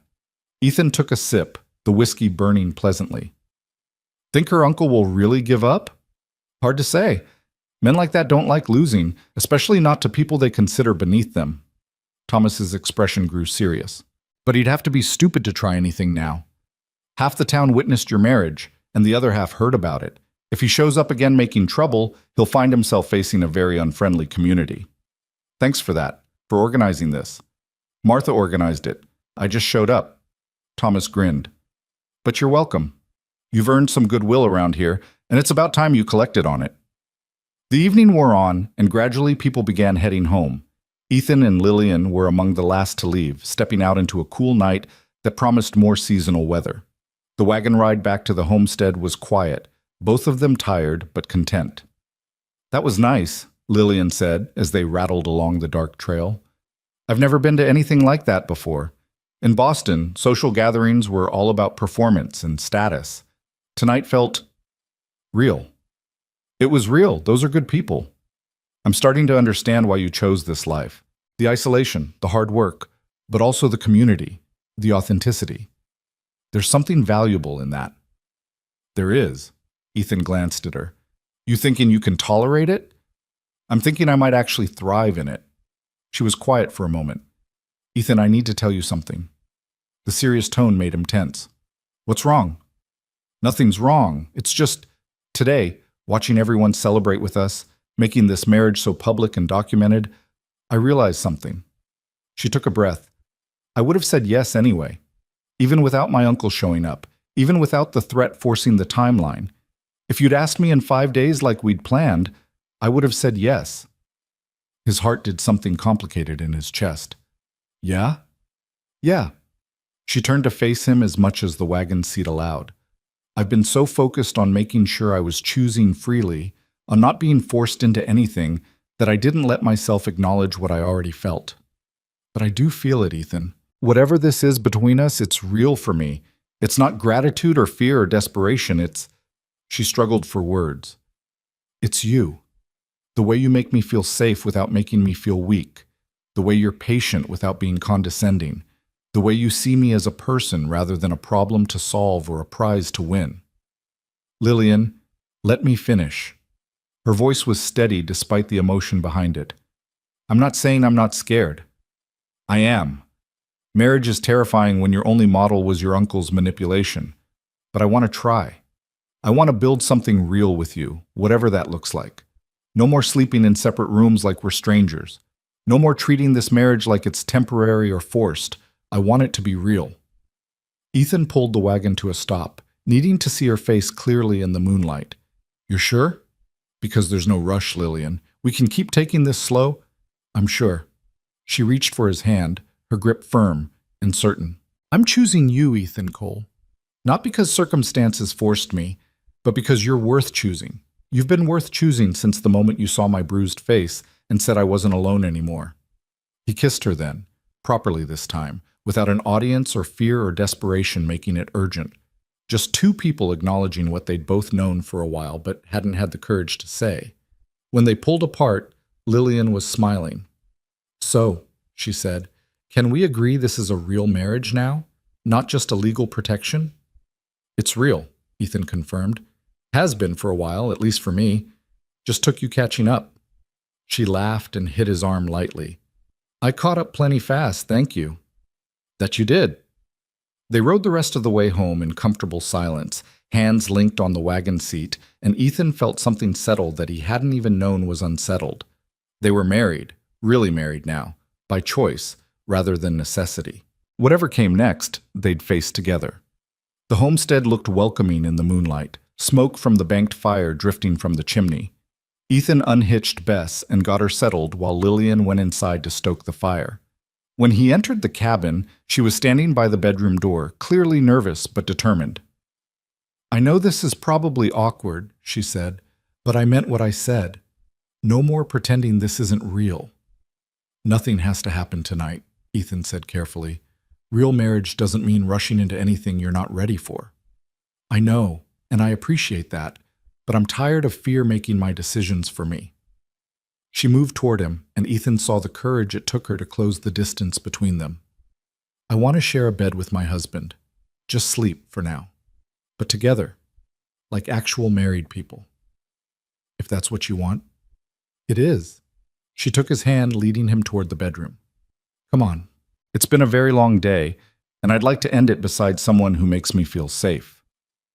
They settled into the narrow bed with some awkwardness, neither quite sure where arms and legs should go, both hyper-aware of the other's presence in ways they hadn't been when sleeping separately. But gradually they found a position that worked, Lillian curled against Ethan's side, his arm around her shoulders. This okay? He asked quietly. This is perfect. She was quiet for a moment. Thank you, Ethan, for everything, for giving me space when I needed it and being patient when I was scared, for standing up to my uncle and making me feel like I was worth protecting, for choosing me even when I came with so many complications. You're not complicated. You're just human. He pressed a kiss to her hair. And for what it's worth, I'd choose you again. Every time. He felt her smile against his chest. Good. Because you're kind of stuck with me now. Could think of worse fates. They lay there in the darkness, listening to each other breathe, and Ethan thought about the strange path that had brought them to this moment. A desperate letter to a marriage agency. A woman fleeing abuse with nothing but courage and hope. A confrontation in a muddy yard that had forced decisions neither was quite ready for. And somehow, impossibly, it had all led here, to this bed, this woman in his arms, this feeling of rightness he'd never expected to find. The next weeks passed in a kind of golden haze. Winter's grip continued to loosen, and with the changing season came changes in their relationship. They learned each other's bodies gradually, carefully, with a patience born from knowing they had time. Lillian's fear of intimacy faded as she realized Ethan would never push, never take, never demand anything she wasn't ready to give. One morning in early March, Ethan woke to find Lillian already up, standing at the window with her hand pressed to her stomach and an expression he couldn't quite read. You all right? He asked, concern immediate. She turned to him and he saw tears on her cheeks. I'm pregnant. The words hung in the air between them, massive and life-changing. Ethan sat up slowly, processing. You're sure? As sure as I can be without a doctor confirming it, but all the signs are there. She wrapped her arms around herself. I know we haven't talked about children. I know this is happening fast. He was across the room before she could finish, pulling her into his arms. This is good news, Lillian. The best news. You're not upset? Why would I be upset? We're married, we love each other, and now we're going to have a child. He pulled back to look at her face. That's everything I didn't know I wanted until I had you. Fresh tears spilled down her cheeks, but she was smiling. I was so scared you'd think it was too soon, that we weren't ready. Maybe we're not ready. First-time parents rarely are. But we'll figure it out together, same as we've figured out everything else. He placed his hand gently over hers on her stomach. A baby. We're going to have a baby. We are. She covered his hand with her free one. Ethan, I'm terrified. What if I'm a terrible mother? What if I repeat the patterns I learned from my uncle? What if... You won't. You're nothing like him, Lillian. You've got more love and courage in your little finger than he had in his whole miserable existence. He kissed her forehead. And you're not doing this alone. We're partners, remember? We face everything together. She relaxed into him, the fear not gone, but manageable now. Together. I think I'm starting to really believe that. Good. Because it's true. They told Thomas and the others in town the next time they made the trip for supplies. The response was immediate and enthusiastic. Susan Tucker began knitting blankets. Martha Henderson offered advice from raising her own 4 children. Sarah Whitmore promised to be there when the time came to help with the birth. This is what community means, Lillian said on the ride home, her arms full of gifts and advice from the townspeople. People caring about each other's joys and struggles. I never had this in Boston. You have it now. I do. She looked at him with such complete trust that Ethan felt the weight of it settle around his shoulders. We both do. Spring arrived in earnest, and with it came the hard work of planting and preparation. Lillian couldn't do the heavy labor anymore, but she insisted on helping where she could, planning the garden, organizing supplies, cooking meals that were now consistently good rather than occasionally edible. She transformed from the bruised woman who'd arrived in September to someone confident and capable, her body rounding with pregnancy, her face glowing with health and happiness. One evening in late April, as they sat watching the sunset paint the sky in shades of gold and pink, Lillian turned to Ethan with a thoughtful expression. Do you ever regret it? Writing to that agency? The way everything turned out so differently than you planned? Ethan thought about the question seriously, looking back at the lonely man he'd been less than a year ago. No. I regret that you had to suffer to get here. I regret that your uncle was such a bastard that running to a stranger was your best option. But the outcome? Having you here, building this life together, about to become parents? He shook his head. No regrets about that at all. Good. She leaned against him, his arm coming around her shoulders automatically. Because I don't have any either. Even the hard parts, the scary parts. They led here. And here's exactly where I want to be. They sat in comfortable silence as darkness fell, the Montana sky filling with stars, and Ethan reflected on how much had changed in 8 months. He'd asked for a mail-order bride and gotten a woman who'd needed rescue. But she'd rescued him too, in ways he was still discovering. She'd taken his empty cabin and filled it with laughter and warmth. She'd transformed his solitary existence into partnership. She'd given him purpose beyond mere survival. And now they were going to be parents. They were building not just a marriage, but a family, creating something lasting from the desperate circumstances that had brought them together. It wasn't the story he'd imagined when he'd written that letter. It was better. Summer came to Montana with a vengeance, the kind of heat that made everything shimmer and turned the prairie grass golden. Lillian was 6 months pregnant now, moving with the careful deliberation of someone carrying precious cargo. Ethan watched her constantly, torn between admiration for her strength and worry about everything that could go wrong so far from proper medical care. Stop hovering, she told him one afternoon, catching him watching her hang laundry for the 3rd time in an hour. I'm pregnant, not made of glass. I know. I know. Her expression softened. But I'm fine, Ethan. Strong as a horse, according to Sarah when she checked on me last week. The baby's healthy, I'm healthy, everything's exactly as it should be. Doesn't stop me worrying. I'd be more concerned if you didn't worry. She moved to him, taking his hand and placing it on her rounded belly. Feel that? Your daughter saying hello. The movement under his palm never failed to amaze him, proof of life they'd created together, growing stronger every day.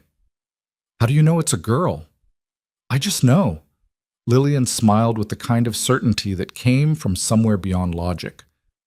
She's going to be fierce and brave and absolutely refuse to let anyone tell her she can't do something, just like her mother learned to be.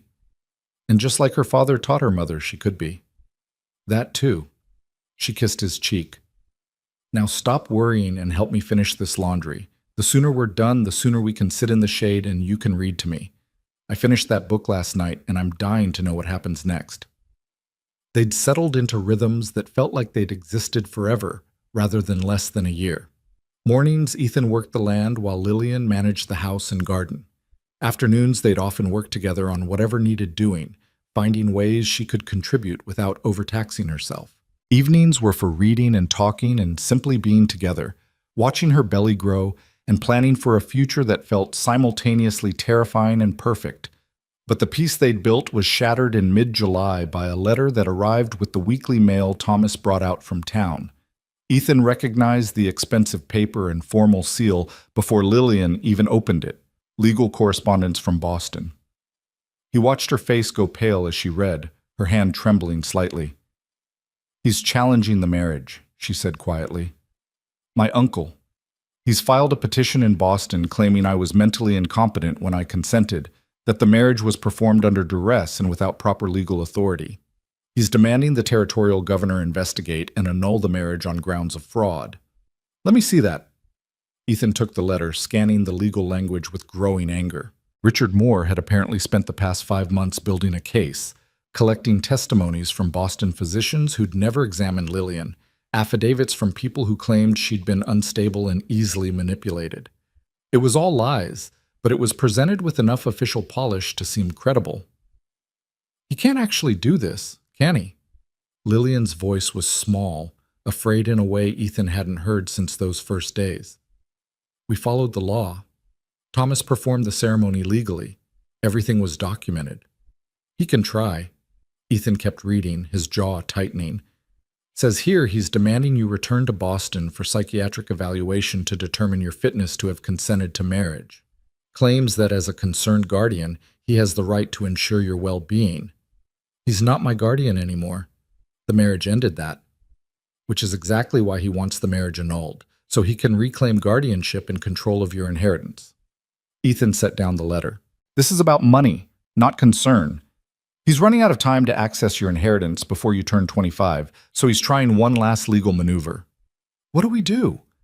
Lillian's hand went to her belly protectively. "I can't go back there, Ethan. I won't.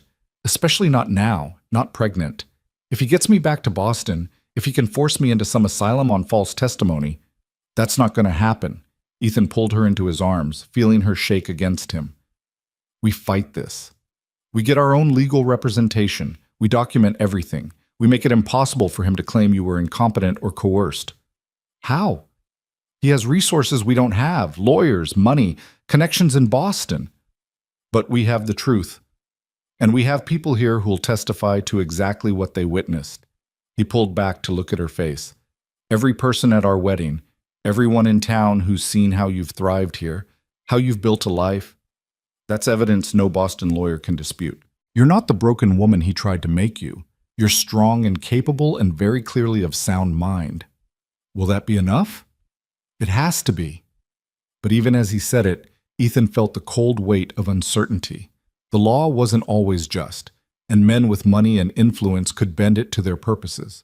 Richard Moore had already proven he was willing to lie, manipulate, and use any tool available to get what he wanted. They rode to town the next morning, the letter clutched in Lillian's hand like evidence of a crime. Thomas read it carefully in his office, his expression growing grimmer with each paragraph. "This is serious," he said finally. "Moore's filed this with the territorial governor's office in Helena. They're obligated to investigate any claim of improper marriage procedures, especially ones involving allegations of mental incompetence." "But you know that's nonsense," Lillian said, her voice steady despite the fear in her eyes. "You've known me for months now. Have I ever shown any sign of being mentally incompetent?" "Not even remotely. You're one of the most clear-headed women I've met." Thomas set down the letter. "But here's the problem. The burden of proof isn't on him to show you were incompetent. It's on us to prove you weren't. And he's got testimonies from doctors, character witnesses, people claiming to have known you in Boston. People he's paying to lie. Probably, but proving that is another matter entirely." Thomas leaned back in his chair, thinking. "What we need is our own documentation. Medical testimony that you're of sound mind, statements from everyone who witnessed the marriage and can attest to you entering it freely, evidence that you've been functioning perfectly well as a married woman these past months." "I can do that," Sarah Whitmore said from the doorway. She'd arrived while they were talking, summoned by Thomas's son who'd been sent running. "I've been checking on Lillian regularly for the pregnancy. I can testify not only to her physical health, but to her mental state. She's coherent, rational, makes good decisions about her own care, all evidence of competence." That helps, Thomas said. We'll also need statements from everyone at the wedding. Martha, Harold, the others who saw you consent freely without coercion. And I can write to the Boston Marriage Agency, Lillian added, her mind clearly working through possibilities. They have records of my correspondence, proof that I initiated the arrangement myself before my uncle even knew I'd fled.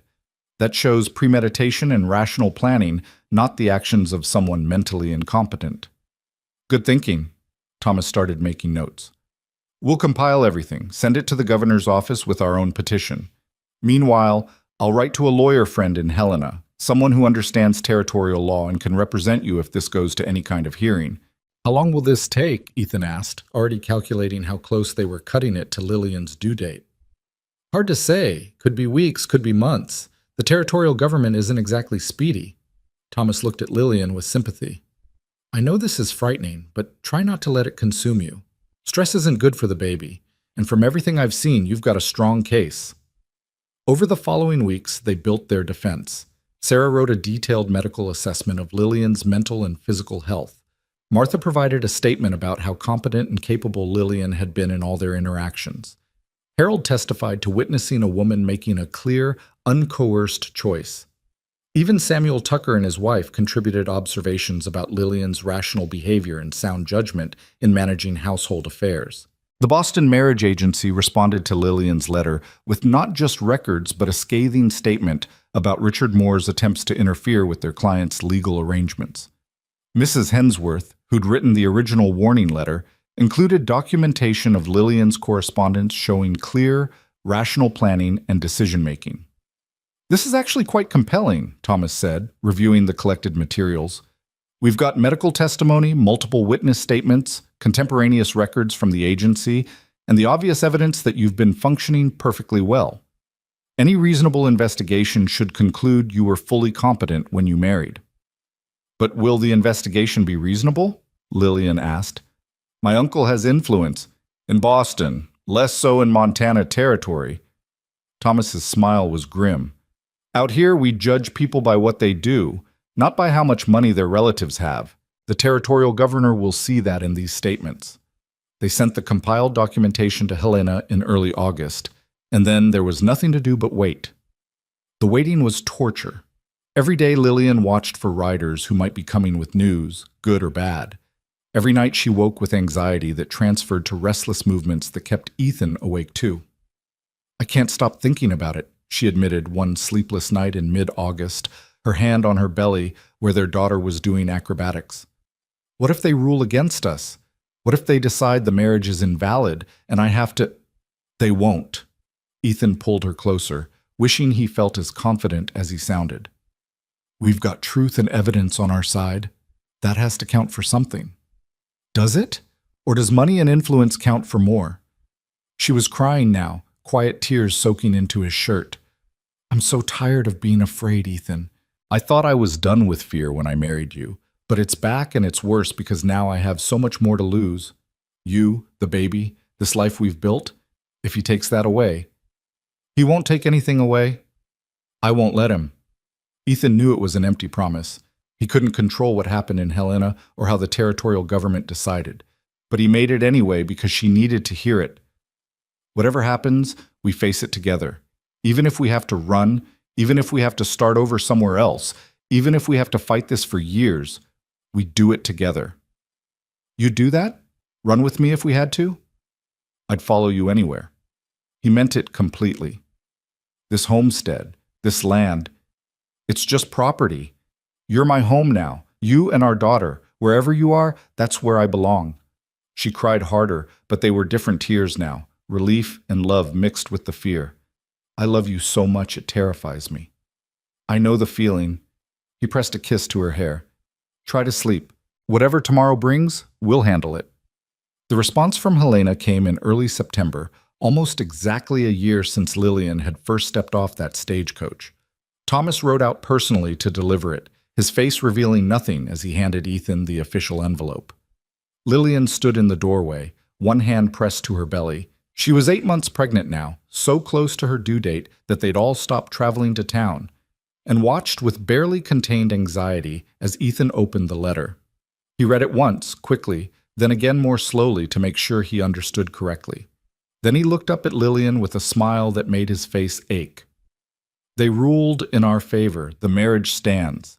The territorial governor found no evidence of mental incompetence or coercion, and furthermore noted that all proper legal procedures were followed. Richard Moore's petition is denied. Lillian's knees buckled, and Ethan was there immediately, catching her, holding her as she sobbed with relief. Thomas waited patiently, smiling at the scene before him. "There's more," Thomas said when Lillian had calmed enough to listen. The governor's office sent a formal letter to Richard Moore informing him that any further attempts to interfere with Mrs. Lillian Cole's legal marriage would be considered harassment and dealt with accordingly. They also forwarded all the evidence we provided to a judge in Boston who apparently had questions about Moore's guardianship practices. Something about suspicious financial transactions involving his ward's inheritance. "What does that mean?" Lillian asked, wiping at her face. "It means your uncle's about to face some very uncomfortable questions about how he managed your money while you were under his guardianship." Thomas's smile was satisfied. "Seems the detailed timeline you provided, showing when the abuse escalated and correlating it with his financial difficulties, raised some red flags. There's going to be an audit. He'll be investigated?" Hope crept into Lillian's voice. "Thoroughly. And if they find what I suspect they'll find, evidence that he was stealing from your inheritance to cover his own debts, he'll face criminal charges." Thomas handed Ethan another document. "This is a restraining order issued by the territorial governor. Richard Moore is forbidden from contacting you, coming to Montana territory, or making any further claims on your person or property. If he violates it, he'll be arrested on sight." "It's over." Lillian said it like she couldn't quite believe it. "It's actually over." "It's over," Ethan confirmed, pulling her close. "You're free, Lillian, really free. Not just because you ran, but because the law actually sided with you for once." She cried then in earnest, great heaving sobs that shook her whole body and probably weren't good for the baby but were absolutely necessary for her soul. Ethan held her through it, and Thomas waited patiently, understanding that some tears needed to be shed. When she finally calmed, Lillian looked up at Thomas with red-rimmed eyes. "Thank you. For everything. For believing me, for helping us fight this, for doing what's right," Thomas interrupted gently. "No thanks needed for that. You're part of our community now, Lillian. We protect our own." He left them alone after that, riding back to town with promises to share the good news with everyone who'd helped build their case. Ethan and Lillian stood in the yard, holding each other as the September sun climbed higher and let the reality of their victory sink in. "I keep waiting to feel relieved," Lillian said after a long silence, "but all I feel is exhausted." "That's normal. You've been carrying this fear for months. It'll take time for your body to believe it's really over. Will you remind me? When I wake up afraid? When I start imagining him showing up again?" She looked at him with such trust that Ethan felt the weight of it settle in his chest. "Will you remind me that I'm safe now? Every day for the rest of our lives, if that's what you need." "Good." She managed a smile. "Because I have a feeling our daughter is going to arrive any day now, and I'd really like to welcome her into a world where I'm not terrified all the time." She was right about the timing.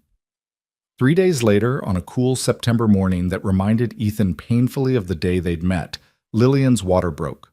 The next hours were a blur of activity, getting her comfortable, sending for Sarah Whitmore, preparing everything they'd set aside for this moment. Lillian labored through the day and into the evening, gripping Ethan's hand hard enough to leave bruises while Sarah offered encouragement and guidance. "You're doing so well," Sarah said for probably the 100th time. "Not much longer now." "You said that 2 hours ago," Lillian gasped between contractions. "And I was right. It wasn't much longer. Now it's even less longer." Sarah's humor broke through Lillian's pain enough to make her laugh, which immediately turned into a groan as another contraction hit. Ethan felt utterly useless, able to do nothing but hold her hand and watch her suffer through something he couldn't fix or ease. "I'm sorry," he said at one point. "I'm so sorry." "For what?" Lillian panted. "For this. For putting you through this." "You idiot!" She gripped his hand harder. "You gave me this. A baby. A family. A reason to fight my way free. Don't you dare apologize for the best thing that's ever happened to me. She's right, Sarah said, checking Lillian's progress. And speaking of best things, you're about to meet your daughter. Next contraction, I need you to push. The final stage of labor was brutal and terrifying and over faster than Ethan expected. One moment, Lillian was pushing with strength he didn't know she had, and the next Sarah was lifting a squalling, red-faced infant into the evening light. A girl, Sarah announced, though they'd all known somehow. A beautiful, healthy girl.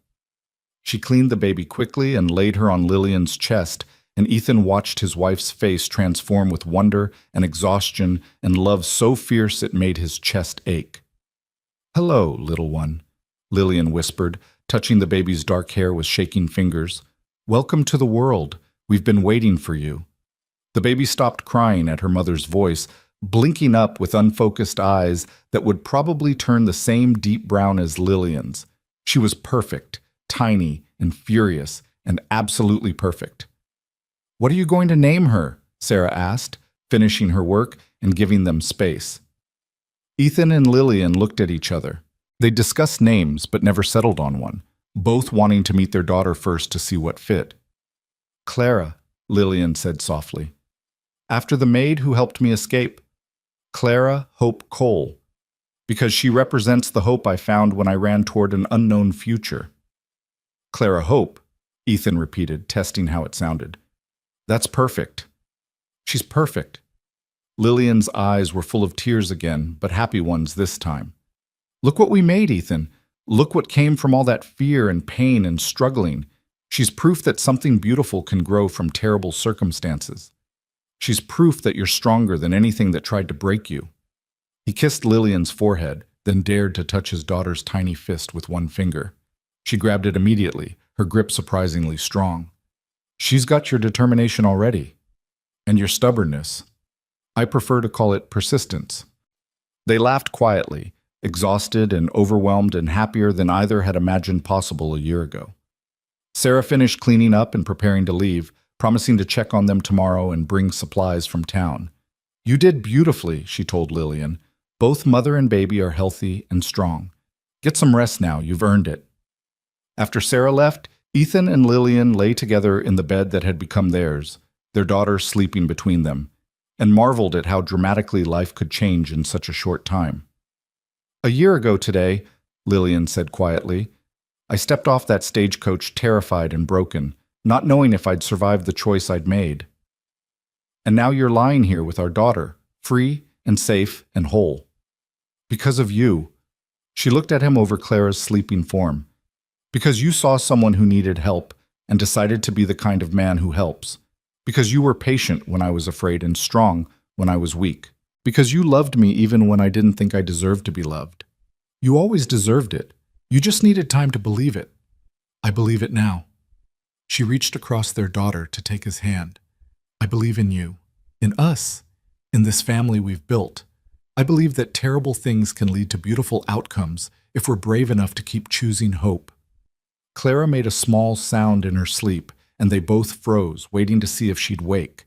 When she settled again, Ethan felt something shift in his chest. The final piece of a puzzle he hadn't known was incomplete clicking into place. This was his family, this woman who'd arrived broken and rebuilt herself into someone magnificent. This tiny person they'd created who represented everything good that could come from choosing love over fear.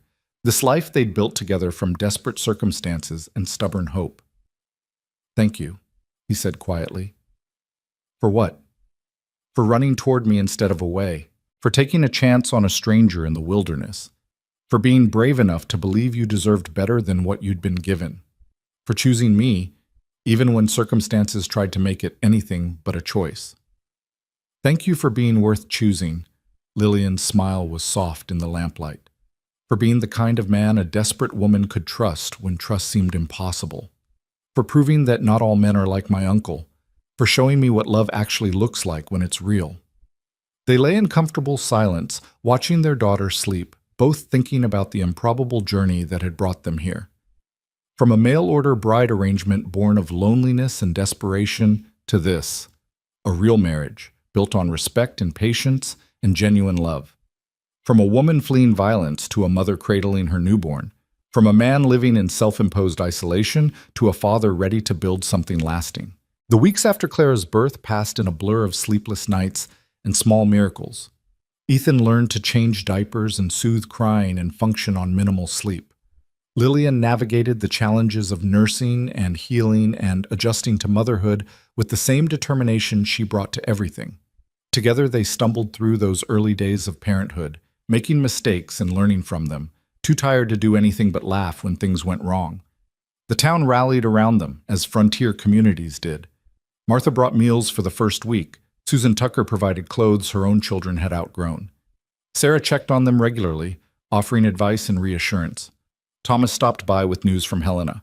Richard Moore had indeed been charged with embezzlement and fraud, his investigation revealing years of stealing from Lillian's inheritance. He'd likely spend considerable time in prison, his reputation destroyed and his influence gone. "So it really is over," Lillian said when Thomas shared the news. Clara was nursing, and Lillian looked down at her daughter with wonder. "He can't hurt us anymore." "He can't hurt anyone anymore," Thomas confirmed. "And your inheritance, what's left of it after his theft, will be released to you when you turn 25. It's not the full amount your parents left, but it's substantial." "I don't care about the money," Lillian stroked Clara's dark hair. "I have everything I need right here." Winter came again, Clara's first. The cabin that had once felt empty now seemed almost too small for their growing family, filled with baby sounds and the constant activity of keeping a newborn alive and healthy. They planned expansions, another room for Clara, maybe more rooms for future children if they were blessed with them.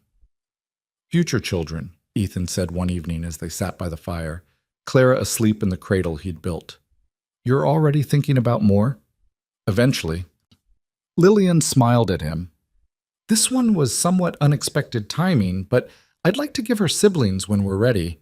I always wanted a big family, before my uncle, before everything. I'd like to reclaim that dream." "Then we'll reclaim it together." He pulled her close, marveling at how natural this all felt now. "However many children you want, whenever you want them." "What about what you want?" "I want you happy. Everything else is negotiable." As winter deepened and the year turned, they settled into the rhythm of family life. Clara grew from a tiny newborn into a baby with personality, demanding and curious and already showing signs of her mother's stubbornness and her father's quiet strength. The homestead that had been built for solitude transformed into something warm and alive, filled with laughter and crying and all the messy reality of raising a child. On a cold February evening, almost exactly a year after their hasty wedding in the yard, Ethan and Lillian stood together at the window, watching snow fall while Clara slept peacefully in her cradle. "Do you ever think about how different things could have been?" Lillian asked, her head resting on his shoulder. "If I hadn't run, if I'd stayed in Boston, you'd probably be dead." Ethan said it bluntly because it was true. "Your uncle and his business partner would have made sure of it. And you'd still be alone out here, living in silence. Not living, existing." He turned to face her.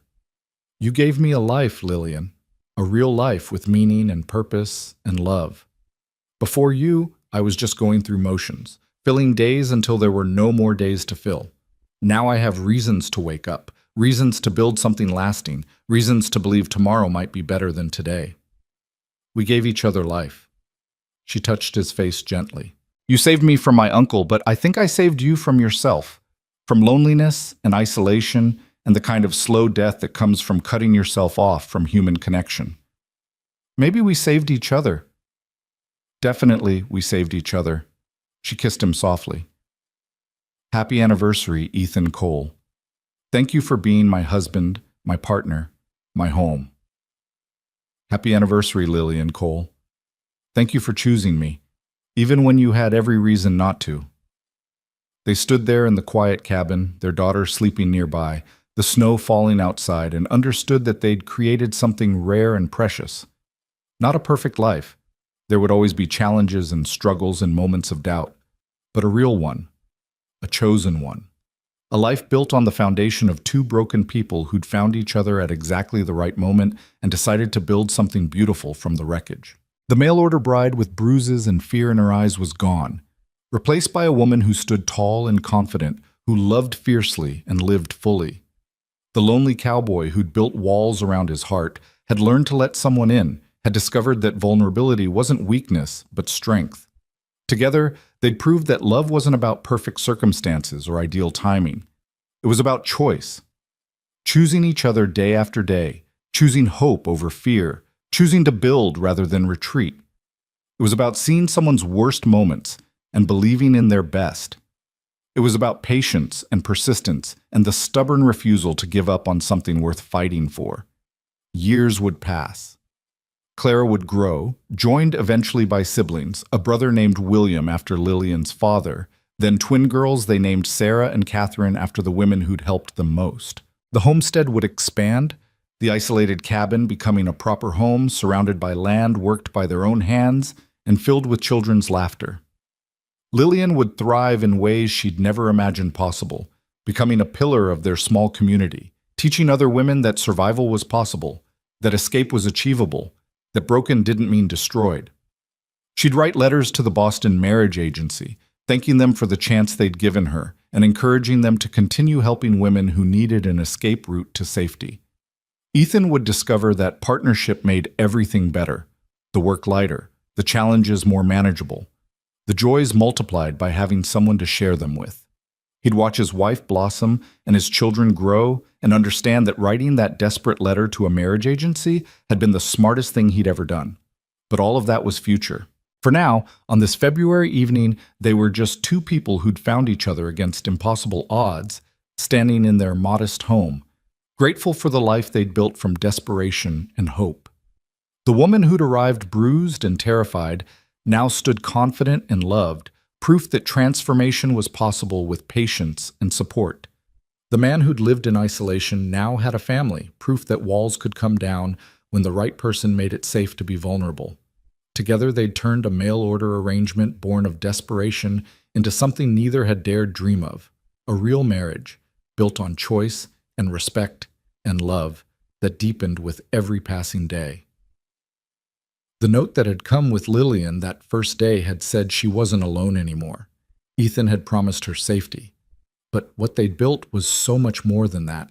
They'd built a home, a family, a future. They'd built proof that terrible circumstances could lead to beautiful outcomes. They'd built a love story that started with fear and ended with hope triumphant. And as they stood together watching snow fall on their Montana homestead, their daughter sleeping peacefully nearby, they understood that sometimes the best things in life come from the most unexpected places. Sometimes the person you need finds you exactly when you need them. Sometimes running toward the unknown is braver than staying with the familiar. Sometimes a desperate woman and a lonely cowboy can build something lasting from nothing but courage and stubborn hope. And sometimes, just sometimes, that's enough to change everything.